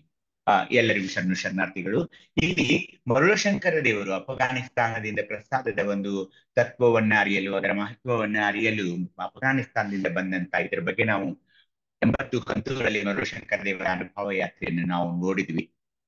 ಅವರು ಮರುಳಶಂಕರ ದೇವರು ನೋಡಿ ಎಷ್ಟು ಚೆನ್ನಾಗಿ ಹೇಳ್ತಿದ್ದಾರೆ ಅಂದ್ರೆ, ಅಯ್ಯ ಅಷ್ಟತನು ಮೂರ್ತಿಗಳಿಲ್ಲದಲ್ಲಿಂದ ತತ್ತ ಅನಿರ್ವಾಚವಾಗಿದ್ದರಯ್ಯ. ಅವರಿಗೆ ಗುರುದೇವರ ಬಸವಣ್ಣನವರ ಒಂದು ನಿಲುವನ್ನ, ಅವರ ಒಂದು ವ್ಯಕ್ತಿತ್ವವನ್ನ ನಮ್ಮ ಮುಂದೆ ಇರಬೇಕಾಗ್ತದೆ. ಅವಾಗ ಅನುಭವ ಮಂಟಪದಲ್ಲಿ ಅವ್ರು ಹೇಳಿದ ವಚನ ಇದು. ಯಾಕೆ ಹೇಳಿದ್ರೆ ಅಂದ್ರೆ, ಬಸವಣ್ಣನವರ ಬಗ್ಗೆ ಅಯ್ಯ ಅಷ್ಟತನು ಮೂರ್ತಿಗಳಿಲ್ಲ, ಅದರ ಅತ್ಯತ್ತ ಅನಿರ್ವಾಚರಾಗಿದ್ರು. ಯಾರು? ನಮ್ಮ ಗುರುದೇವರು. ಹಾಗಿದ್ರು ಬಸವಣ್ಣನವರು. ಅವ್ರ ಮೇಲೆ ಈ ಅಷ್ಟತನ ಮೂರ್ತಿಗಳ ಯಾವುದೇ ಒಂದು ಪರಿಣಾಮ ಇರ್ಲಿಲ್ವೇ? ಇಲ್ಲ ಅಂತಾರೆ ಮರುಳಶಂಕರ ದೇವರು. ಅವರು ಅವುಗಳನ್ನ ಮೀರಿ ಅತ್ತ ಅನಿರ್ವಾಚವಾಗಿದ್ದರಯ್ಯ. ನಿಮ್ಮ ವಿನೋದದಿಂದ ನಿಮ್ಮಿಂದ ನೀವೇ, ನಿಮಗಾಗಿ ಲಿಂಗ ಲೀಲಾ ವಿನೋದ ಅಂತ ಏನ್ ಕರಿತೀವಲ್ಲ, ನಿಮ್ಮ ವಿನೋದದಿಂದ ನೀವೇ ವಾಚಾ ಸ್ವರೂಪದಿಂದ ಜಂಗಮವಾಗಿರಿ ದೇವ. ಈ ಜಗತ್ತನ್ನ, ಈ ಲೌಕಿಕ ಜಗತ್ತನ್ನ, ಇಲ್ಲಿರುವ ಜನರನ್ನ ತಮ್ಮ ಲಿಂಗ ಲೀಲಾ ವಿನೋದದಿಂದ ಇವರಿಗೆ ಏನಾದರೂ ನಾನು ಶಿವಯೋಗದ ಮಹಿಮೆಯನ್ನ ತಿಳಿಸ್ಬೇಕು, ಇಷ್ಟಲಿಂಗವೆಂದರೇನು ಅಂತ ಹೇಳ್ಬೇಕು, ಆ ಸತ್ಯವನ್ನ ಹೇಳ್ಬೇಕು. ಅದನ್ನ ಹೇಳಬೇಕಂತ ಮಾತಿನಲ್ಲಿ ಜನಸಾಮಾನ್ಯರಿಗೆ ಹೇಳಬೇಕಂತ ವಾಚಾ ಸ್ವರೂಪದಿಂದ ಜಂಗಮವಾದಿರಿ ದೇವ ಅಂತ ಬಸವಣ್ಣ ತಂದೆಯವರ ಬಗ್ಗೆ, ಬಸವಣ್ಣನವರ ಬಗ್ಗೆ ಹೇಳ್ತಾ ಇದ್ದಾರೆ ಮರುಳಶಂಕರ ದೇವರು. ನಿಮ್ಮ ಮಹಾತ್ಮೆ ನೀವೇ ಬಲ್ಲಿರಿ. ಇಂದಿಗೂ ಬಸವಣ್ಣನವರ ಒಂದು ವ್ಯಕ್ತಿತ್ವ, ಅವರು ಸಾಧಿಸಿದ ಒಂದು ಏನವರು ಇಲ್ಲಿ ಬಂದ ನಂತರ ನಮಗೆ ಇಂಥ ಒಂದು ಅನುಪಮವಾದ ಏನು ತತ್ವಗಳನ್ನು ಕೊಟ್ರಲ್ಲ, ಇಂದಿಗೂ ಜಗತ್ತು ಹೆಣಗಾಡ್ತಾ ಇದೆ. ಅದು ಏನಿದೆ ಅಪ್ಪ? ನಿಮ್ಮ ಮಹಾತ್ಮೆಯ ನೀವೇ ಬಲ್ಲಿರಿ. ನಿಮ್ಮ ಮುಖವೈದರಿಂದ ಅಂದರೆ ತತ್ಪುರುಷ, ಅದು ಇದೆಲ್ಲ ಮಾತಾಡಿದ್ವಿ. 5 ಮುಖಗಳಂತ ಮಾತಾಡಿದ್ವಿ. ಪಂಚಮುಖಗಳು, ಅಘೋರ, ತತ್ಪುರುಷ, ವಾಮದೇವ, ಇವೆಲ್ಲ ಶಿವನ 5 ಈಶಾನ, ಇವೆಲ್ಲ ಮಾತಾಡಿದ್ವಿ ನಾವು. ನಿಮ್ಮ ಮುಖವೈದರಿಂದ ಉದಯಿಸಿದ ಆ ಪಂಚಮಹಾಭೂತಾದಿ ಸಕಲ ತತ್ವಗಳೇ ಪದಾರ್ಥವೆಂದು ನಿಮಗೆ ಅರ್ಪಿಸಲು ನೀವೇನ್ ಮಾಡಿದ್ರಿ? ನಾವಿನ್ನೆಲ್ಲ ಅರ್ಪಿಸಿದೀವಿ ನಿಮಗೆ. ಪಂಚಾಕ್ಷರಿ ಪ್ರಾಣಾತ್ಮಕನಾಗಿ ಬಂದಾತ ಬಸವಣ್ಣ. ಮತ್ತೆ ನಮಗೇನ್ ಮಾಡಿದ್ರಿ? ನಮಃ ಶಿವಾಯ ಅಂತ ಆ ಒಂದು ಪಂಚಾಕ್ಷರಿ ಮಂತ್ರವನ್ನ ನಮಗೆ ಕೊಟ್ರಿ. ನೀವು ಪ್ರಾಣಸ್ವರೂಪಿಯಾಗಿ, ಪ್ರಾಣಾತ್ಮಕನಾಗಿ ನೀವು ನಮ್ಗೆ ಕೊಟ್ರಿ. ಪಾದತೀರ್ಥದಲ್ಲಿ ಅಂದ್ರೆ ಪಾದೋದಕದಲ್ಲಿ ಬೆಳೆಸ ಬಿತ್ತಿ ಕ್ರಿಯೆಯಿಂದಾದ ಬೆಳೆ ಸಿರಿವಂತನಾಗಿ ಗುರುವಿಂಗೆತ್ತ ಲಿಂಗಕ್ಕಿತ್ತ ಮತ್ತಾ ಜಂಗಮಕ್ಕಿತ್ತ ಬಸವಣ್ಣ. ಪಂಚಾಕ್ಷರಿ ಮಂತ್ರ ಕೊಟ್ರಿ, ಪಾದೋದಕ ಕೊಟ್ರಿ. ಅದೇ ಪಾದೋದಕದಲ್ಲಿ ನಾವೇನ್ ಮಾಡಿದ್ವಿ? ಬಿತ್ತಿ ಒಂದು ಆಚಾರ, ಪಂಚಾಚಾರ ಕ್ರಿಯೆಗಳನ್ನ ಕಲ್ಕೊಂಡ್ವಿ. ಆಗ ಆ ಬೆಳೆ ಸಿರಿವಂತವಾಯಿತು. ಅದನ್ನ ಮತ್ತೆ ನಮಗೇನ್ ಹೇಳಿದ್ರಿ ನೀವು? ಗುರುವಿಂಗಿತ್ತ ಲಿಂಗಕ್ಕಿತ್ತ ಮತ್ತ ಜಂಗಮಕ್ಕಿತ್ತ ಬಸವಣ್ಣ. ಹೀಗಾಗಿ ಏನಂದ್ರು ಮರುಳಶಂಕರ ದೇವರು? ಬಸವಣ್ಣನಿಂತಹ ಶ್ರೀಮಂತನೆಂದರಿದು. ಇಲ್ಲಿ ಶ್ರೀಮಂತ ಅಂದ್ರೆ ಸಂಪತ್ತಿನಂದಲ್ಲ, ಶಿವಾಚಾರದ ಸಂಪತ್ತು, ಸರ್ವಾಚಾರ ಸಂಪತ್ತು. ಅಂತಹ ಒಂದು ಪಡೆದಂತ ಶ್ರೀಮಂತ ನಮ್ಮ ಗುರುದೇವರು ಬಸವಣ್ಣನವರು. ಅಂಥ ಶರಣರು ಅಂದ್ರೆ ಇಲ್ಲಿ ಏನ್ ಹೇಳ್ಬೇಕಾಗಿದೆ? ಇಡೀ ವಚನ ಏನ್ ಹೇಳ್ತದೆ ಅಂದ್ರೆ, ಅಷ್ಟತನು ಮೂರ್ತಿ ನಿರಸನ ಯಾರು ಮಾಡ್ಕೊಂಡಿದ್ರೆ ಅಂದ್ರೆ ನಮ್ಮ ಗುರುದೇವರು. ಹೀಗಾಗಿ ಸರ್ವಾಚಾರ ಸಂಪತ್ತನ್ನು ಗಳಿಸಿದ ಒಬ್ಬ ಶ್ರೀಮಂತನವರಾಗಿದ್ರು. ನಿಮ್ಮ ಶರಣ ಬಸವಣ್ಣನೆನ್ನಿಕೊಂಡಿದ್ದೇನೆಯ್ಯ, ನಿಮ್ಮ ಧರ್ಮ ಅಂತ ನಮ್ಮ ಮರುಳಶಂಕರ ದೇವರು ಬಸವಣ್ಣನವರ ಒಂದು ವ್ಯಕ್ತಿತ್ವದ ಪರಿಚಯವನ್ನ ಈ ವಚನದ ಮೂಲಕ ಮಾಡ್ತಾ ಇದ್ದಾರೆ. ಹೀಗಾಗಿ ಅಷ್ಟತನು ಮೂರ್ತಿಗಳನ್ನ ನಾನು ನಿಯಂತ್ರಿಸೋದಿಲ್ಲ, ನೀನೇ ನಿಯಂತ್ರಿಸಬೇಕು, ನೀನೇ ಅದನ್ನ ಹತೋಟಿಯಲ್ಲಿಡಬೇಕು ಅಂತ ಹೇಳ್ತಾ ಅವುಗಳ ಮೇಲೆ ನನಗೆ ನಿಯಂತ್ರಣ ಹತೋಟಿ ಆಗ್ತಾ ಇಲ್ಲ ತಂದೆ. ಇಷ್ಟಲಿಂಗದಲ್ಲಿ ನಾವು ಬೇಡ್ಕೊಳ್ಬೇಕು ಈ ಅಷ್ಟತನುಗಳಿಂದ. ಏಕೆಂದ್ರೆ ಈ ಅಷ್ಟತನುಗಳಿಂದ ನನ್ಗೇನಾಗಿದ್ದೀನಿ ಅಂದ್ರೆ, ಹಿಂದಿನ ಇದರಲ್ಲಿ ಅಷ್ಟತನು ಮೂರ್ತಿ ಶಿವನೆಂಬ ಕಷ್ಟ ಜೀವಿಗಳಾಗಿದ್ದೀವಿ ನಾವ. ಅದನ್ನ ನೀವು ನಿವಾರಿಸು, ಅವುಗಳನ್ನೆಲ್ಲ ನಿರಸನ ಮಾಡುವಂತ ಗುರುದೇವರಲ್ಲಿ. ಹಾಗೇನೆ ಇಷ್ಟಲಿಂಗದಲ್ಲಿ ನಾವು ಬೇಡ್ಕೊಂಡಾಗ ಈ ಸ್ಥಳ ಇಲ್ಲಿಗೆ ಮುಗೀತಾ ಇದೆ, ಅಷ್ಟತನು ಮೂರ್ತಿ ಸ್ಥಳ. ಈಗ ಮುಂದಿನ ಸ್ಥಳ ಏನಂದ್ರೆ ಸರ್ವಗತ ನಿರಸನ ಸ್ಥಳ. ಇದು ಹೆಸರುಗಳಿಂದ ನಮಗೆ ಸ್ವಲ್ಪ ಕಷ್ಟ ಆಗ್ತಾ ಇದೆ ತಿಳ್ಕೊಳ್ಳಕ್ಕೆ, ಆದ್ರೆ ಅರ್ಥ ಮಾಡ್ಕೊಳ್ಳೋಕೆ ಪ್ರಯತ್ನ ಮಾಡೋಣ. ಏನಂದ್ರೆ ಇಡೀ ಜಗತ್ತಿನಲ್ಲಿ 12ನೇ ಶತಮಾನದಲ್ಲಿ ಗುರುದೇವರು ಒಂದು ಹೊಸ ವಿಚಾರದೊಂದಿಗೆ ಬಂದ್ರು. ಏನಂದ್ರೆ ಅತ್ಯಂತ ವಿಶಾಲವಾದ ಜಗದಗಲ ಮುಗಿಲಗಲ ಮಿಗೆಯಗಲ, ಎಲ್ಲಿ ಏನು, there is no end, there is no start. ಎಲ್ಲಿಂದ ಆರಂಭವಾಯ್ತು ಎಲ್ಲಿಗೆ ಮುಗೀತು ಏನೂ ಗೊತ್ತಿಲ್ಲ. ಜಗದಗಲ ಮಿಗಿಲಗಲ ಮುಗೆಯಗಲ ನಿಮ್ಮಗಲ. ಇಂತಹ ಒಂದು ಅನೇಕ ಧರ್ಮಗಳಲ್ಲಿ ದೇವರ ಬಗ್ಗೆ ವ್ಯಾಖ್ಯಾನಗಳು ಬಂದವು. ಆದ್ರೆ ಗುರುದೇವರು ಏನ್ ಮಾಡಿದ್ರು, ಇಂತಹ ಒಂದು ವ್ಯಾಪಕವಾದ ವಿಶಾಲವಾದ, ದೇರ್ ಇಸ್ ನೋ ಡೆಫಿನಿಷನ್, ಅದಕ್ಕೆ ಅವರು ಜಗದಗಲ ಮುಗುಲಗಲ ಮಿಗೆಯಗಲ ಇದೆಲ್ಲ ಹೇಳಿದ್ರು. ಅಂತಹ ವಿಶಾಲವಾದ, ಅಗೋಚರವಾದ, ಅಗಮ್ಯವಾದ ಒಂದು ತತ್ವವನ್ನ, ಆ ಪರವಸ್ತುವನ್ನ ಏನ್ ಮಾಡಿದ್ರು, ತಂದು ನನ್ನ ಕರಹಸ್ತಕ್ಕೆ ಕೊಟ್ರು. ನನ್ನ ಕರಹಸ್ತದಲ್ಲಿ ಇಟ್ಕೊಂಡು ಇದೇ ನೀನು, ಇದೇ ಲಿಂಗಾಂಗ ಸಾಮರಸ್ಯದಲ್ಲಿ ನೀನು ತೊಡಗಬೇಕು ಅಂತ ನಮಗೆ ಅನುಜ್ಞೆ ಮಾಡಿದ್ರು. ಏನಿದು? ಹೀಗಾದಾಗ ಪರಮಾತ್ಮನು ಸರ್ವವ್ಯಾಪಿಯಾಗಿರೋದು ನಿಜ ತತ್ವ. ಸರ್ವಗತ ಅಂದ್ರೆ ಸರ್ವವ್ಯಾಪಿ, ವ್ಯಾಪಕವಾದದ್ದು, ಅದಕ್ಕೆ ಸರ್ವಗತ ಅಂತಾರೆ. ಎಲ್ಲ ಕಡೆ ವ್ಯಾಪಿಸಿದ್ದಕ್ಕೆ ಸರ್ವಗತ ಅಂತಾರೆ. ಅಂತ ಸರ್ವಗತನಾದ ಒಬ್ಬ ಪರಮಾತ್ಮ, ಆತ ಅಖಂಡ, ಅನಂತ, ಅಮರ, ಅವನು ಇರದ ವ್ಯಾಪಿಸಿರದ ಸ್ಥಳವಿಲ್ಲ. ಪ್ರಶ್ನೆ ಏನಿಲ್ಲ ಅಂದ್ರೆ, ಈಗಲೂ ಬಹಳ ಜನ ಬೇರೆ ಧರ್ಮದವ್ರು ನಮ್ಗೆ ಕೇಳ್ತಾರೆ, ಅಲ್ಲಪ್ಪ ಇಷ್ಟೊಂದು ವೈಶಾಲ್ಯವಾದ, ಇಷ್ಟೊಂದು ಅಗಮ್ಯವಾದ, ಅಗೋಚರವಾದ ನೀನೇ ಹೇಳ್ತಾ ಇದೀಯಾ, ಇಂಥ ಸರ್ವವ್ಯಾಪಿಯಾದ ಅಪ್ರತಿಮ ವಿಶಾಲವಾದ ಒಂದು ಆ ಪರವಸ್ತುವನ್ನ ನಿಮ್ಮ ಗುರುದೇವರು ಅದು ಹೇಗೆ ತಂದಿಟ್ರು ನಿಮ್ ಕರಹಸ್ತದಲ್ಲಿ? ಇದೊಂದು ಪ್ರಶ್ನೆ ಕೇಳ್ತಾರೆ. ಆ ಒಂದು ಭಾವನೆಯಲ್ಲಿ ನಮಗೆ ಒಮ್ಮೊಮ್ಮೆ ಮನಸ್ಸು ಒಯ್ದಾಡಕ್ ಶುರು ಆಗುತ್ತೆ. ಹೌದಲ್ವೇ? ಇಷ್ಟೊಂದು ವಿಶಾಲವಾದ ಬ್ರಹ್ಮಾಂಡವನ್ನ ಗುರುದೇವರು ಹೇಗೆ ಈ ಕರಸ್ಥಲದಲ್ಲಿ ತಂದು ಇಟ್ಟಿರಬಹುದು? ಇದು ಹೇಗೆ ನಂಬಲು ಸಾಧ್ಯ ಅನ್ನೋ ಒಂದು ತಾಕಲಾಟ ಮನದಲ್ಲಿ ಶುರುವಾಗುತ್ತೆ.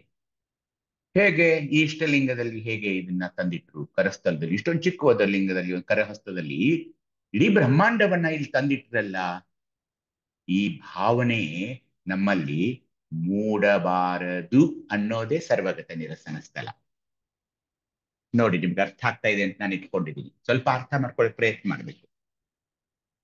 ಅವ್ರಿಗೇನ್ ಸಂದೇಹ ಬತ್ತಲ್ಲ, ಇಂಥ ಮಹಾನ್ ಬ್ರಹ್ಮಾಂಡವನ್ನ ಒಂದು ಚಿಕ್ಕ ಕಪ್ಪು ಗೋಲಕಾಕಾರದ ವಸ್ತುದಲ್ಲಿ ತಂದು ನಿಮ್ಮ ಕರಹಸ್ತದಲ್ಲಿ ನಿಮ್ ಗುರುದೇವರು ಕೊಟ್ಟರಲ್ಲ, ಅದು ಹೇಗೆ ಸಾಧ್ಯ ಅಂದಾಗ, ಅದೇ ಭಾವನೆಯಲ್ಲಿ, ಅದೇ ಸಂದೇಹದಲ್ಲಿ, ಅದೇ ಒಂದು ತಾಕಲಾಟದಲ್ಲಿ ನಾವಿರಬಾರದು.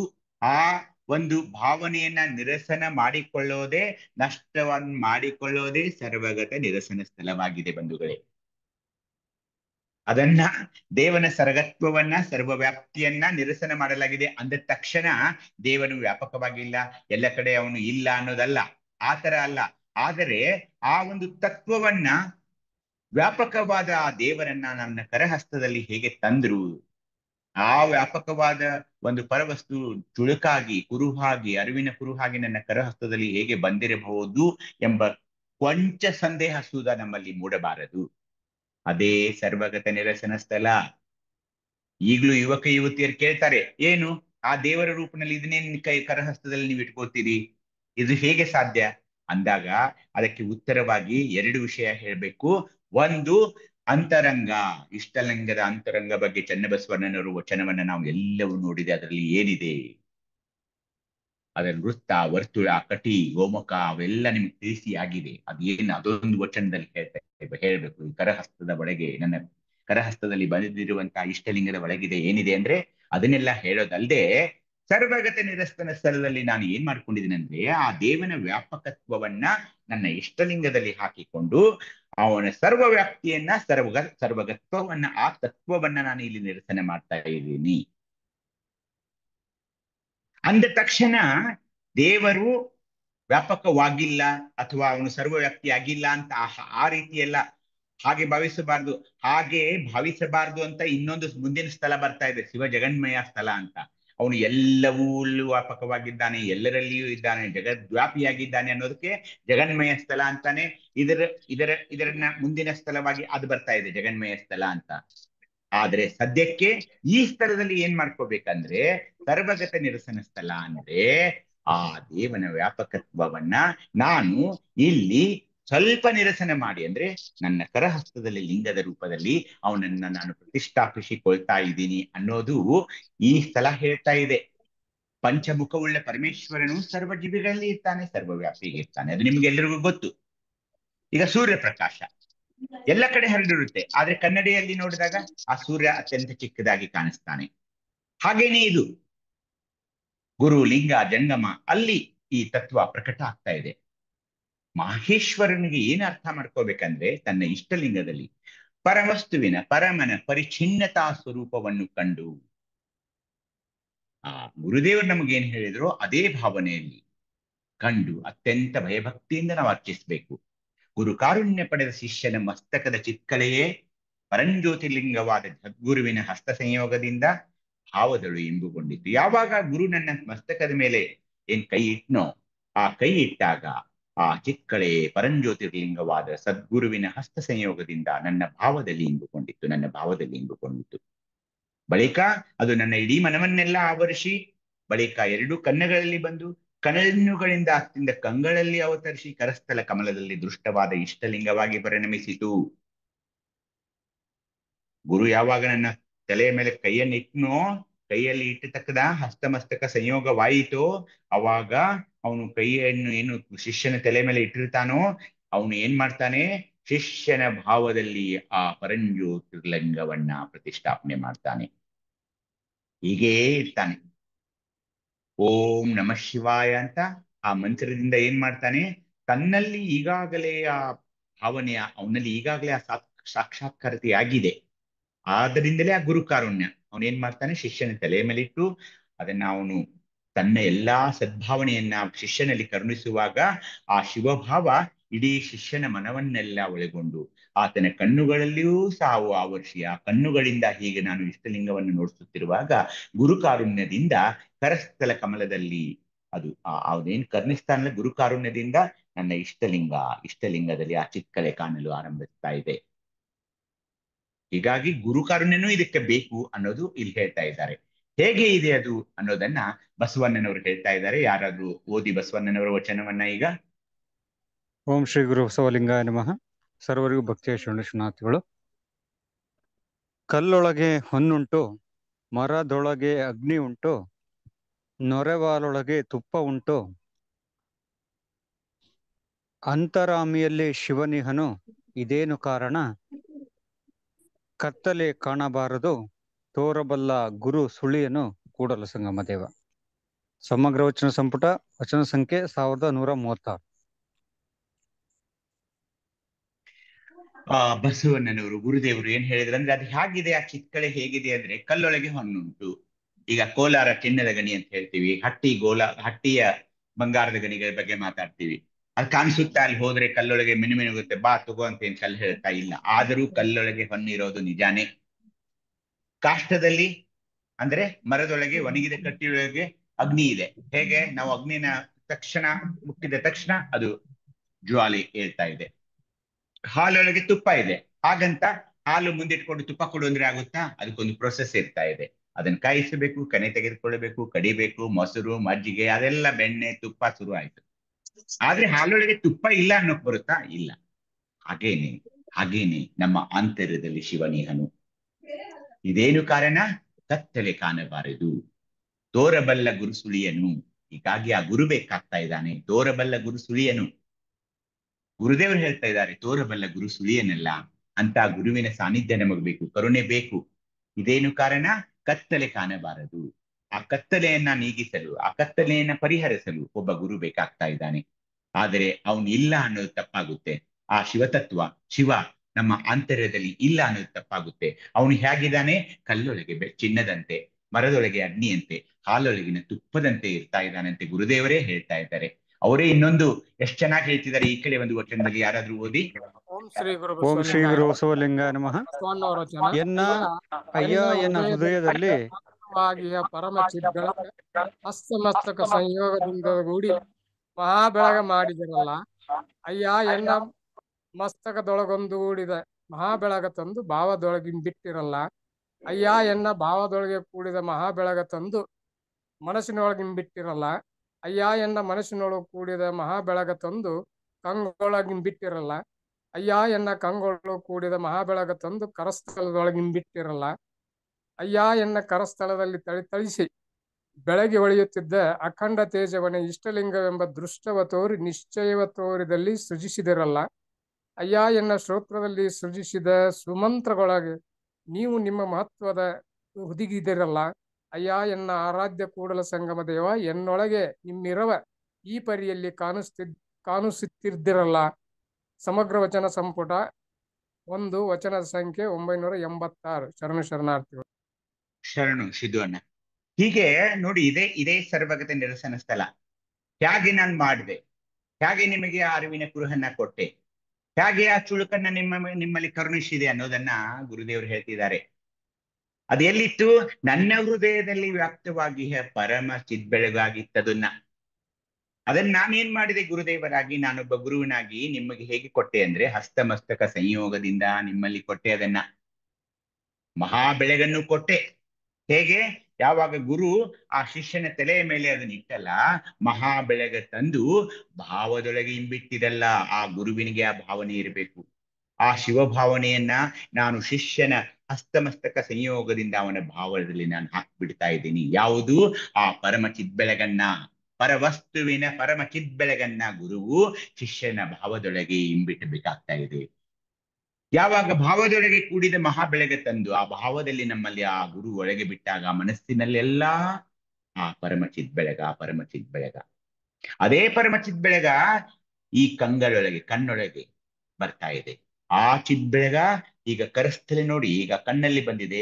ಆ ಚಿದ್ಬೆಳಗಿನ ಮೂಲಕ ನಾನು ನನ್ನ ಕರಸ್ಥಲದಲ್ಲಿರುವ ದೀಕ್ಷೆಯಲ್ಲಿ ನಡೆಯುವ ಮಹಾಕ್ರಿಯೆ ಇದು. ನನ್ನ ಕರಹಸ್ತದಲ್ಲಿರುವ ಇಷ್ಟಲಿಂಗವನ್ನ ನೋಡುವಾಗ ಎನ್ನ ಕರಸ್ಥಲದಲ್ಲಿ ಥಳಥಳಿಸಿ ಬೆಳಗಿ ಹೊಳೆಯುತ್ತಪ್ಪ ಅಖಂಡ ತೇಜವನೇ ಇಷ್ಟಲಿಂಗವೆಂಬ ದೃಷ್ಟವ ತೋರಿ. ಗುರುವಿನ ಕಾರ್ಯ ಇದು. ದೀಕ್ಷೆಯಲ್ಲಿ ನಡೆಯೋದಿದೆ. ಆ ಚಿದ್ಬೆಳಗನ್ನ ಇಡೀ ಭಾವನೆಯಲ್ಲಿ, ಇಡೀ ಮನಸ್ಸಿನಲ್ಲಿ, ಇಡೀ ದೇಹದಲ್ಲಿ, ಇಡೀ ಕಣ್ಣುಗಳಲ್ಲಿ ಬಂದಾಗ ಆ ಚಿದ್ಬೆಳಗಿನ ಮೂಲಕ ಇಷ್ಟಲಿಂಗವನ್ನ ನೋಡಿದಾಗ ಇಷ್ಟಲಿಂಗವೆಂಬ ದೃಷ್ಟವ ತೋರಿ ನಿಶ್ಚಯವ ಶ್ರೋತ್ರದಲ್ಲಿ ಸೃಜಿಸಿದಿರಲ್ಲ. ಕಿವಿಯಲ್ಲಿ ಒಂದು ಸುಮಂತ್ರ ಹೇಳ್ತಿದ್ದಾನೆ ಗುರು. ಯಾವುದು? ಓಂ ನಮಃ ಶಿವಾಯ. ನಿಶ್ಚಯವ ಶ್ರೋತ್ರದಲ್ಲಿ ಸೃಜಿಸಿದಿರಲ್ಲ. ಯಾಕೆ ಅದು ಮಂತ್ರ ಬೇಕು? ಒಮ್ಮೆ ಓಂ ನಮಃ ಶಿವಾಯ ಅಂದ ತಕ್ಷಣ ಎಲ್ಲಾ ಚಕ್ರಗಳು, ಎಲ್ಲಾ ಲಿಂಗಗಳು, ಎಲ್ಲಾ ಶಕ್ತಿಗಳು ಸುಮಂತ್ರದೊಳಗೆ ನೀವು ನಿಮ್ಮ ಮಹತ್ವವ ಹುದುಗಿದಿರಲ್ಲ ಅಂದಾಗ ಓಂ ನಮಃ ಶಿವಾಯ ಅಂತ ಏನಿದೆಯಲ್ಲ, ಆ ಮಂತ್ರ, ಆ ಸುಮಂತ್ರ ನನ್ನ ಕಿವಿಯಲ್ಲಿ ಗುರು ಹೇಳಿದಾಗ ಶುರುವಾಯಿತು ನೋಡಿ. ಇಷ್ಟಲಿಂಗ ಕಾಣಿಸ್ತಾ ಇದೆ. ಎಲ್ಲಾ ಲಿಂಗಗಳು, ಎಷ್ಟೋ ಲಿಂಗಗಳು, ಇಡೀ ಲಿಂಗಾಂಗ ಇದೆ ಇದು. ಇಡೀ ಎಲ್ಲಾ ಲಿಂಗಗಳು ಶುರು ಆಗ್ತಾ ಇವೆ ನೋಡಿ. ಎಲ್ಲವೂ ಉದ್ದೀಪನಗೊಳ್ತಾ ಇದೆ. ಆ ಓಂ ನಮಃ ಶಿವಾಯ ಈಗ ಕರಸ್ಥಲದಲ್ಲಿ ಇರುವ ಇಷ್ಟಲಿಂಗವನ್ನ ನಾನು ಆ ಸುಮಂತ್ರದಿಂದ ಉಸಿರನ್ನು ಎಳೆದುಕೊಳ್ಳುವಾಗ ಓಂ ಅಂತ ಇದ್ದೀನಿ, ಬಿಡುವಾಗ ನಮಃ ಶಿವಾಯ ಅಂತಿದ್ದೀನಿ. ಇಷ್ಟಲಿಂಗವನ್ನ ಆ ಬೆಳಗಿನಲ್ಲಿ ನೋಡ್ತಾ ಇದ್ದೀನಿ. ಇಷ್ಟಲಿಂಗವನ್ನು ನಾನು ನೋಡುತ್ತಿರುವಾಗ ಅಲ್ಲಿರುವ ಆಚಾರಲಿಂಗ, ಗುರುಲಿಂಗ, ಶಿವಲಿಂಗ, ಜಂಗಮಲಿಂಗ, ಪ್ರಸಾದಲಿಂಗ, ಮಹಾಲಿಂಗ, ನಿಷ್ಕಲಲಿಂಗ, ನಿಶೂನ್ಯಲಿಂಗ, ಹಾಗೇನೆ ನಿರಂಜನ ಲಿಂಗದ ದರ್ಶನ ಆಗ್ತಾ ಇದೆ. ಅಲ್ಲಿರುವ ತತ್ವಗಳು, ಅಲ್ಲಿರುವ ಚಕ್ರಗಳು, ಅಲ್ಲಿರುವ ಎಲ್ಲಾ ನಮ್ಮ ಸುಮನ ಸುಹಸ್ತ ಎಲ್ಲಾ ಮುಖಗಳು ಎಷ್ಟೋ ತತ್ವಗಳಿವೆ, ಅವನ್ನೆಲ್ಲ ಅಭ್ಯಸನ ಮಾಡಿದ್ವಿ. ಅವುಗಳನ್ನೆಲ್ಲ ನಾನು ನೋಡ್ತಾ ಇದ್ದೀವಿ. ಅದೇ ಶಿವನ ಮಹತ್ವ. ಎನ್ನ ಶ್ರೋತ್ರದಲ್ಲಿ ಸೃಜಿಸಿದ ಸುಮಂತ್ರದೊಳಗೆ ನೀವು ನಿಮ್ಮ ಮಹತ್ವವ ಹುದುಗಿದಿರಲ್ಲ. ಆ ಒಂದು ಚಿಕ್ಕ ಪುಟ್ಟದಾದ ಕಪ್ಪುದಾದ ಒಂದು ಶಿವಲಿಂಗ ನನ್ನ ಕರಹಸ್ತದಲ್ಲಿ ಇಷ್ಟಲಿಂಗ ರೂಪ, ನನ್ನ ಕಂಗಳಲ್ಲಿ ಗುರು ಕರುಣಿಸಿದ ಕಂಗಳಿಂದ ಚಿತ್ ಬೆಳಗಿನಲ್ಲಿ ಆ ಇಷ್ಟಲಿಂಗವನ್ನ ನಾನು ನೋಡ್ತಾ ಇದ್ದೀನಿ. ಹಾಗೇನೆ ನನ್ನ ಕಿವಿಯಲ್ಲಿ ಗುರು ಹೇಳಿದ ಓಂ ನಮಃ ಶಿವಾಯ ಅಂತ ಒಂದು ಆ ಮಂತ್ರ ಇದೆಯಲ್ಲ, ಸುಮಂತ್ರ ಅಥವಾ ಶಿವಮಂತ್ರದಿಂದಾಗಿ ಓಂ ನಮಃ ಶಿವಾಯ ಅನ್ನೋವಾಗ ಎಲ್ಲಕ್ಕೂ ಓಂ ಅಂದಾಗ ಮಹಾಲಿಂಗ, ನ ಅಂದಾಗ ಆಚಾರಲಿಂಗ, ಮ ಅಂದಾಗ ಶಿವಲಿಂಗ, ವ ಅಂದಾಗ ಗುರುಲಿಂಗ, ಹೀಗೆ ಹೀಗೆ ನಿಮ್ಗೆಲ್ಲ ಗೊತ್ತಿದೆ ಅದು. ಅವು ಎಲ್ಲ ಲಿಂಗಗಳು ಓಂ ನಮಃ ಶಿವಾಯ ಅಕ್ಷರಗಳಲ್ಲಿ ಹೇಗಿವೆ, ಅಲ್ಲಿರುವ ದಳವಗಳು, ಅಲ್ಲಿರುವ ಶಕ್ತಿಗಳು. ಓಂ ನಮಃ ಶಿವಾಯ ಅಂದಾಗ ಅವೆಲ್ಲ ಲಿಂಗ ಪೂಜೆಗಳು ಆಗ್ತಾ ಇವೆ. ಅದೊಂದು ದೊಡ್ಡ ಮಹತ್ವ, ಶಿವ ಮಹತ್ವ, ಶಿವ ತತ್ವ. ಅದನ್ನೇ ಏನ್ ಹೇಳಿದ್ರು, ಎನ್ನ ಶ್ರೋತ್ರದಲ್ಲಿ ಸೃಜಿಸಿದ ಸುಮಂತ್ರದೊಳಗೆ ನೀವು ನಿಮ್ಮ ಮಹತ್ವವ ಹುದುಗಿದಿರಲ್ಲ. ಅಯ್ಯಾ ಎನ್ನ ಆರಾಧ್ಯ ಕೂಡಲ ಸಂಗಮ ದೇವ, ಎನ್ನೊಳಗೆ ಯಾಕೆ ಗುರುದೇವರಿಗೆ ಹೇಳಿದ್ರಂದ್ರೆ, ಎನ್ನೊಳಗೆ ನನ್ನಲ್ಲಿ ನಿಮ್ಮಿರುವ ಪರವಸ್ತುವಿನ ಇರುವ ಈ ಪರಿಯಲ್ಲಿ ತೋರಿಸಿದಿರಲ್ಲ. ನೋಡಿ ಎಷ್ಟು ಚೆನ್ನಾಗಿದೆ ಶಿವಯೋಗ ನೋಡಿ. ಗುರುಗಳು ಹೇಳ್ತಾ ಇದ್ದಾರೆ, ನಮ್ಮ ಪರಮ ಗುರುಗಳು ಆರಾಧ್ಯ ದೇವರು ಏನ್ ಹೇಳಿದ್ರು, ಅಯ್ಯ ಕೂಡಲ ಸಂಗಮ ದೇವಯ್ಯ ಎನ್ನೊಳಗೆ ನಿಮ್ಮಿರಿವ, ನನ್ನ ಒಳಗೆ ಪರವಸ್ತುವಿನ ಇರುವನ್ನ ಈ ಪರಿಯಲ್ಲಿ ಕಾಣಿಸುತ್ತಿದ್ರಲ್ಲ. ಎಷ್ಟೊಂದು ಕೃತಜ್ಞತಾ ಭಾವ ಇದೆ ನೋಡಿ ಅಲ್ಲಿ ಗುರುದೇವರದ್ದು. ಒಂದು ಗುರುವಿನ ರೂಪದಲ್ಲಿ ನೀನ್ ಬಂದೆ, ಆ ಚಿದ್ಬೆಳಗನ್ನ ಹಸ್ತಮಸ್ತಕ ಸಂಯೋಗದಿಂದ ನನ್ನ ಇಡೀ ದೇಹದಲ್ಲಿ, ನನ್ನ ಇಡೀ ಮನಸ್ಸಿನಲ್ಲಿ, ನನ್ನ ಇಡೀ ಭಾವದಲ್ಲಿ ನೀನು ಅದನ್ನ ತುಂಬಿದಿ. ಅಷ್ಟೇ ಏಕೆ, ನನ್ನ ಕಣ್ಣುಗಳಲ್ಲಿ ತುಂಬಿ ಆ ಕಣ್ಣುಗಳಲ್ಲಿ ಚಿದ್ಬೆಳಗು ಸ್ಫುರಿಸುತ್ತಿರುವಾಗ ಇಷ್ಟಲಿಂಗವನ್ನ ನಾನು ನೋಡಿದ್ನಲ್ಲ, ಅಖಂಡ ತೇಜದಲ್ಲಿರುವ ಇಷ್ಟಲಿಂಗ ನನಗೆ ಕಾಣಿಸಲು ಆರಂಭಿಸಿತು. ನೋಡ್ತಾ ಇದ್ದೆ ಅಷ್ಟರಲ್ಲಿ ನನ್ನ ಕಿವಿಯಲ್ಲಿ ನೀನು ಈ ಸುಮಂತ್ರವನ್ನ ಹೇಳಿದೆ, ಓಂ ನಮಃ ಶಿವಾಯ ಅಂತ ಮಂತ್ರ ಹೇಳಿದಾಗ ಆ ಇಷ್ಟಲಿಂಗ ಅದರ ಮಹತ್ವ ಹುದುಗಿತ್ತಲ್ಲ, ಅದೆಲ್ಲ ನನಗೆ ಕಾಣಿಸೋಕಾಯ್ತು. ಎನ್ನೊಳಗೆ ಆಗ ಏನಾಯ್ತು, ನಿಮ್ಮಿರುವ ನನಗೆ ಈ ಪರಿಯಲ್ಲಿ ಕಾಣಿಸಲು ಆರಂಭಿಸ್ತು ಅಂತ ಹೇಳ್ತಾ ಇದ್ದಾರೆ. ಇಲ್ಲಿಗೆ ಇದನ್ನ ನಿಲ್ಲಿಸೋಣ, ಸಮಯವಾಗ್ತಾ ಇದೆ. ಈ ಸ್ಥಳ ಮುಂದುವರಿಯುತ್ತೆ ಇನ್ನೊಂದು 2-3 ವಚನಗಳ ಮೂಲಕ. ಮುಂದೆ ನಾವು ಆಗ್ಲೇ ಹೇಳಿದಾಗ ಶಿವ ಜಗನ್ಮಯ ಸ್ಥಳ ಅಂತ ನೋಡ್ತಾ ಇದ್ದೀವಿ ಬಂಧುಗಳೇ. 2 ವಚನಗಳಿವೆ, ಅವನ್ನ ನೋಡಿ ಮುಂದಿನ ಸಾರಿ ಶಿವಯೋಗವನ್ನ ಮುಂದುವರಿಸೋಣ ಅಂತ ಹೇಳ್ತಾ, ಎಲ್ಲರ ಪಾದಾರವಿಂದಗಳಿಗೆ ನಮಿಸುತ್ತಾ ನಾನು ಇಲ್ಲಿಗೆ ನಿಲ್ಲಿಸುತ್ತೇನೆ. ತಮಗೇನಾದ್ರೂ ಸಲಹೆ, ಸಂದೇಹ, ಸೂಚನೆಗಳಿದ್ರೆ ಹೇಳ್ಬಹುದು. ಎಲ್ಲರಿಗೂ ಶರಣಾರ್ಥಿಗಳು. ಸರ್ವ ಬಸವಂದುಗಳೇ, ಇಲ್ಲಿಯವರೆಗೆ ಶಿವಯೋಗದ ಮೂಲಕ PPT ಪ್ರೆಸೆಂಟೇಷನ್ ಮೂಲಕ ನಮಗೆ ಅನುಭವದ ನುಡಿಗಳನ್ನು ಆಡಿರ್ತಕ್ಕಂತಹ ಡಾಕ್ಟರ್ ದಯಾನಂದ ನುಲಿಯಪ್ಪರಿಗೆ ಭಕ್ತಿಯ ಶರಣಾರ್ಥಿಗಳು. ಇದರಲ್ಲೇನಾದ್ರೂ ತಮಗೆ ಸಂಶಯಗಳಿದ್ರೆ ಅಥವಾ ಹೆಚ್ಚಿನ ಬೆಳಕನ್ನ ನೀವು ಕೊಡೋದಿದ್ರೆ ತಾವು ಪ್ರಶ್ನೆಗಳನ್ನು ಕೇಳ್ಬೋದು, ಸಂವಾದ ಮಾಡೋಣ. ಯಾರಿಗೇನಾದ್ರೂ ಅನುಮಾನಗಳಿದ್ರೆ ಕೈ ಇವತ್ತಿನ ಪಾಠದಲ್ಲಿ.